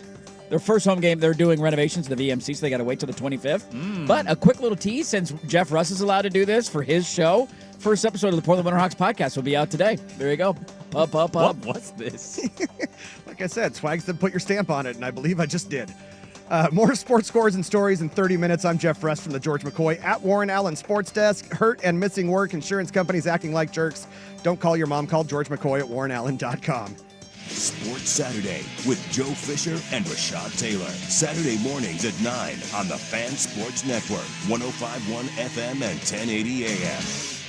Duck Game Day isn't all about football. Hey, it's Rob. How about golf and football? Langdon Farms is less than a minute off I-5, so hit the links, then belly up for a few nibbles before hopping on the freeway to Eugene. Langdon Farms Golf Club, just off I-5 in Wilsonville. Get in the zone, AutoZone. Brad's day is off to a slow start. So he heads to AutoZone, where batteries are as low as $89.99. Sammy, a local AutoZoner, tests his battery for free. Looks like he just needs a charge. And Sammy does that for free too. In no time at all, Brad is back on the road.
Sprague the line. Sprague the line. Sprague the line. See what we got here today. Still very uncomfortable right now, I'm not going to lie. That was one of the weirder updates Just we've really ever had. Maybe uncomfortable. the weirdest. All of us need a shower. You're welcome. Spring and Live brought to you by Swag, already worried and complaining about how the Dodgers are going to blow the NLCS. They're going to be up 3-0, and he's going to go, it's not over till it's over. Bullpen's not good enough. God, I'm so glad he's not here today to brag about winning a game that way. You know he would have complained. He would have found a way to complain. It wouldn't have been any compliments. It wouldn't have been any, hey, it's our 8th and 13. He would have been like, oh, it was miserable last night. Sure, he's not getting ahead. What do we even have him in the lineup for? This guy's overrated. Spring and Line brought to you by My Liver, guaranteed to have a stronger performance this weekend than a Sprague pick. Oh, the Liver King. Spring and Line brought to you by Schultz's Sphincter at 5 o'clock tonight. Oof. The only thing tighter than Sprague's bank account after he loses all of his bets this weekend. Spring and Line brought to you by Oregon State University Athletic Department. Now you know where Sprague gets his incredible understanding of college sports from. Whoa. That hurts. Low blow, dude. Spring and Line brought to you by my fantasy team. So bad that I'm contemplating grabbing the ghost of Cleveland legend Andy Johnson. Couldn't get any worse. Dude, I'll give you 5 points. I'm 1-4, and I'm easily about to go 1-5. All my players are getting hurt, and my best players suck. How many weeks until you start or stop setting your lineup? I'm pretty close. I got about 2 more You're weeks. going to unplug. I had a trade yesterday, and I was 2 days late to the trade. Yeah. People are just trying to take my talent now. People are sickos. I can't do fantasy football anymore because I'm not a sicko. I need a fantasy football league with a bunch of people who don't care. Well, then what would be the point of it? That's true. I might bow out after this year, to be Like, honest. I'm trying, and I suck. Spring Line brought to you by the Tush Push. As much as you can't stand to watch it, it's going to get shoved down your throat every week just like a Sprague pick. And Spring Line brought to you by Jason Momoa. Yeah, well, Whoa, Rust, come on. Dude. Breakfast, dude. I just finished a burrito. I knew you were a tap dancer. Spring and Line brought to you by Creatine Caucasians. The Dart Scataboo bromance is real, unlike a Sprague pick. Dude, he went into the tent for him. Yeah, they're doing He it. chanted his name in the post game. They got this white boy swag dance they do in the end zone together. But talk about a bromance. The Whites of New York are very thrilled right now. Here's All how right, we I'll did. pass. Brian Dayball or Cam Scataboo. Dude, Brian Dayball, he's got a beard. Scataboo at least gets fun. Sprague, you went 2-1 last weekend. You hit on the Broncos plus 3.5 against the Eagles. Yeah, Nice little comeback there. Yep. The Colts -7 against the Raiders, and then you Yep. missed on the under of Browns Vikings in London. Last minute score screwed me. Swag somehow covered a backdoor Browns plus 4.5 against the Vikings. The Lions did cover against the Bengals. Then he took the Giants over the Saints. That did not hit. So 2-1 for you guys. What is his record? Oh, you give us the records later. You sorry. are 9-6. Swag is 6-9, and then coming in last nice. place after watching Trevor Lawrence fall down twice and get up on 4th down, or not 4th down, but you get my point. I lost that Chiefs bet. Lost the Chargers against Commanders. They had a 10-0 lead. Then Quentin Johnson fumbled, and they returned a punt. It should have been 17-7 at the half, and then I digress. And then hit on the Cowboys -2.5 against the Jets. I am 5-11, so don't listen to a word I'm saying. Okay over the there? T-box is yours. No, I'm not. I'm very livid right now. T-box is yours. What's your first pick this week? Yeah, this one's tough, man. I'm going to pick a team that's not very good going against a team that I think is awful, and I do think those are two different things here. I'm more playing the spot. I understand why nobody would trust this pick. Titans just got an improbable win on the road. Feeling pretty good about themselves. Now they're going back on the road. They're going to a team that's in dire straits to get a win. I'm going to take the Raiders -4.5. It seems insane. It's in Tennessee, or is it home? No, it's in Vegas. Okay. So I'm going to take the Vegas Raiders at home, desperation hour. Okay. Geno, 1 pick or less, and I'm just going to say, you know what? They beat up on the bad team. That's feeling good that they finally got a win. My first pick is going to be a team that is going on the road who somehow is better on the road than they are at home. It doesn't make a lot of sense to me. I also am not fully bought into the team that they're playing, despite them costing me money last weekend. I think their quarterback is incredibly turnover prone. He makes about 8 dumb plays a game, and at some point it will bite him. And if they don't get a 100-yard pick six, they don't win that game last weekend. I like the Seahawks going on the road in a bounce-back spot after their tough loss to Tampa at home. They've been better on the road. I think they go on the road. They're a slight favorite. That tells me something here from Vegas. I like the Seahawks -1.5 in Jacksonville. Yeah, I think I like that as well. I'm not going to bet it, but I'm going to bet it, but I'm not going to pick it for the segment's sake. I'm going to take another one, man. In the 2020s, would you care to guess the record between the Steelers and the Brownies? Probably pretty even. 6-5. Yeah. In the 2010s, the Steelers dominated the series 16-3-1. Wow. It's 6-5. I'm not writing home about Gabriel. He was fine. He wasn't amazing. but I think that defense is going to be a little better. Garrett was shut down to one of his second worst pass rush rate since 2021. I think that gets better as well. Steelers very well could win. They're having a good season. I'm about to be wrong again on Tomlin. Here we go again. But I'll take the Brownies plus the 5.5 on the road in Pittsburgh and say this one is a little more narrow than 5.5. All right, my next pick. I apologize to any and all the fan base of this team because I've been hesitant. And now I'm saying, you know what? I'm jumping on board. And it's probably good of the week where it all comes to an end and we're like, God, remember when that team was a wagon and now they're not a wagon anymore? The Colts are killing everybody. And I have missed out on all the fun. They're blowing everybody out. They're winning every game by double digits. They're playing the Cardinals. You know how I feel about the Cardinals. They need to burn their entire organization to the ground like you found a den of snakes in your attic. Just burn the house down. That's what the Cardinals need to do after the way they lost the Titans last weekend. Kyler Murray has missed a huge chunk of practice this week, so even if he's able to go, he's not going to be 100%. Apparently, it sounds like he will practice today. That's fine. I don't care. His tiny ass is going to Indy. His tiny ass ain't going to get a win. I think the Colts are going to continue this wagon ride, and I'm taking the Colts minus 7.5, laying the big wood against the Cardinals. I'll tell you right now, I text something to Dirt and Swag last week, and I said, never again will I bet on the London game. You doing it again? I mean, how do we not? It's the Jets. How do we not? Broncos minus 7.5 in London. Yeah. My only win last week was betting against the Jets. Betting against the Jets is fun. I don't even want to take the Broncos again because I just bet and won with them. Yeah. I hate picking the same team 2 weeks in a row, and I like some other games.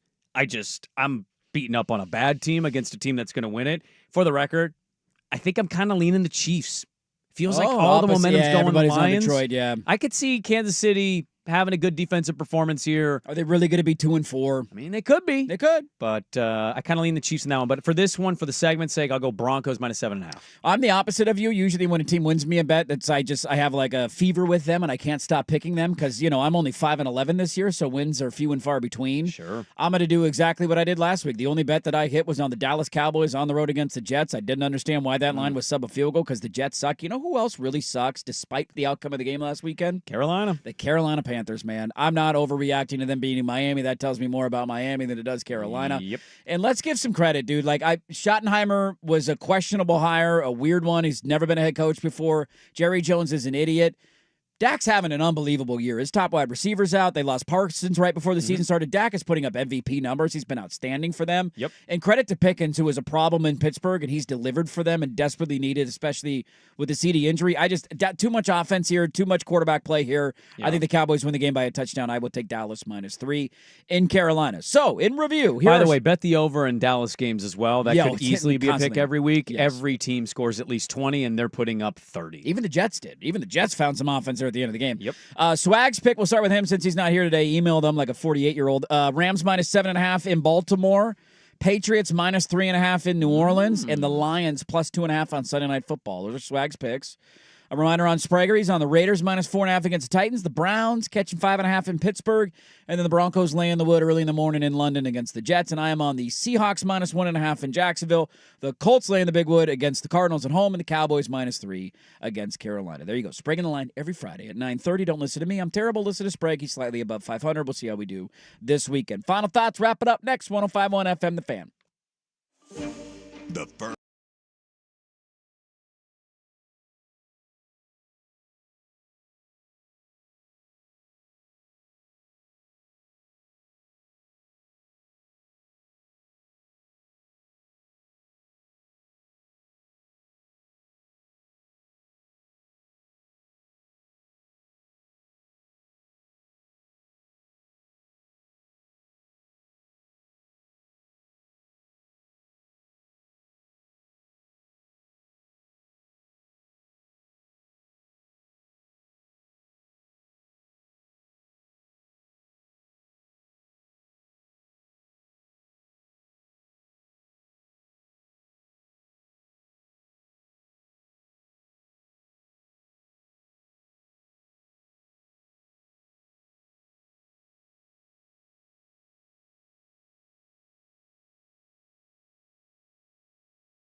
There you go. Fist pump your way into the weekend.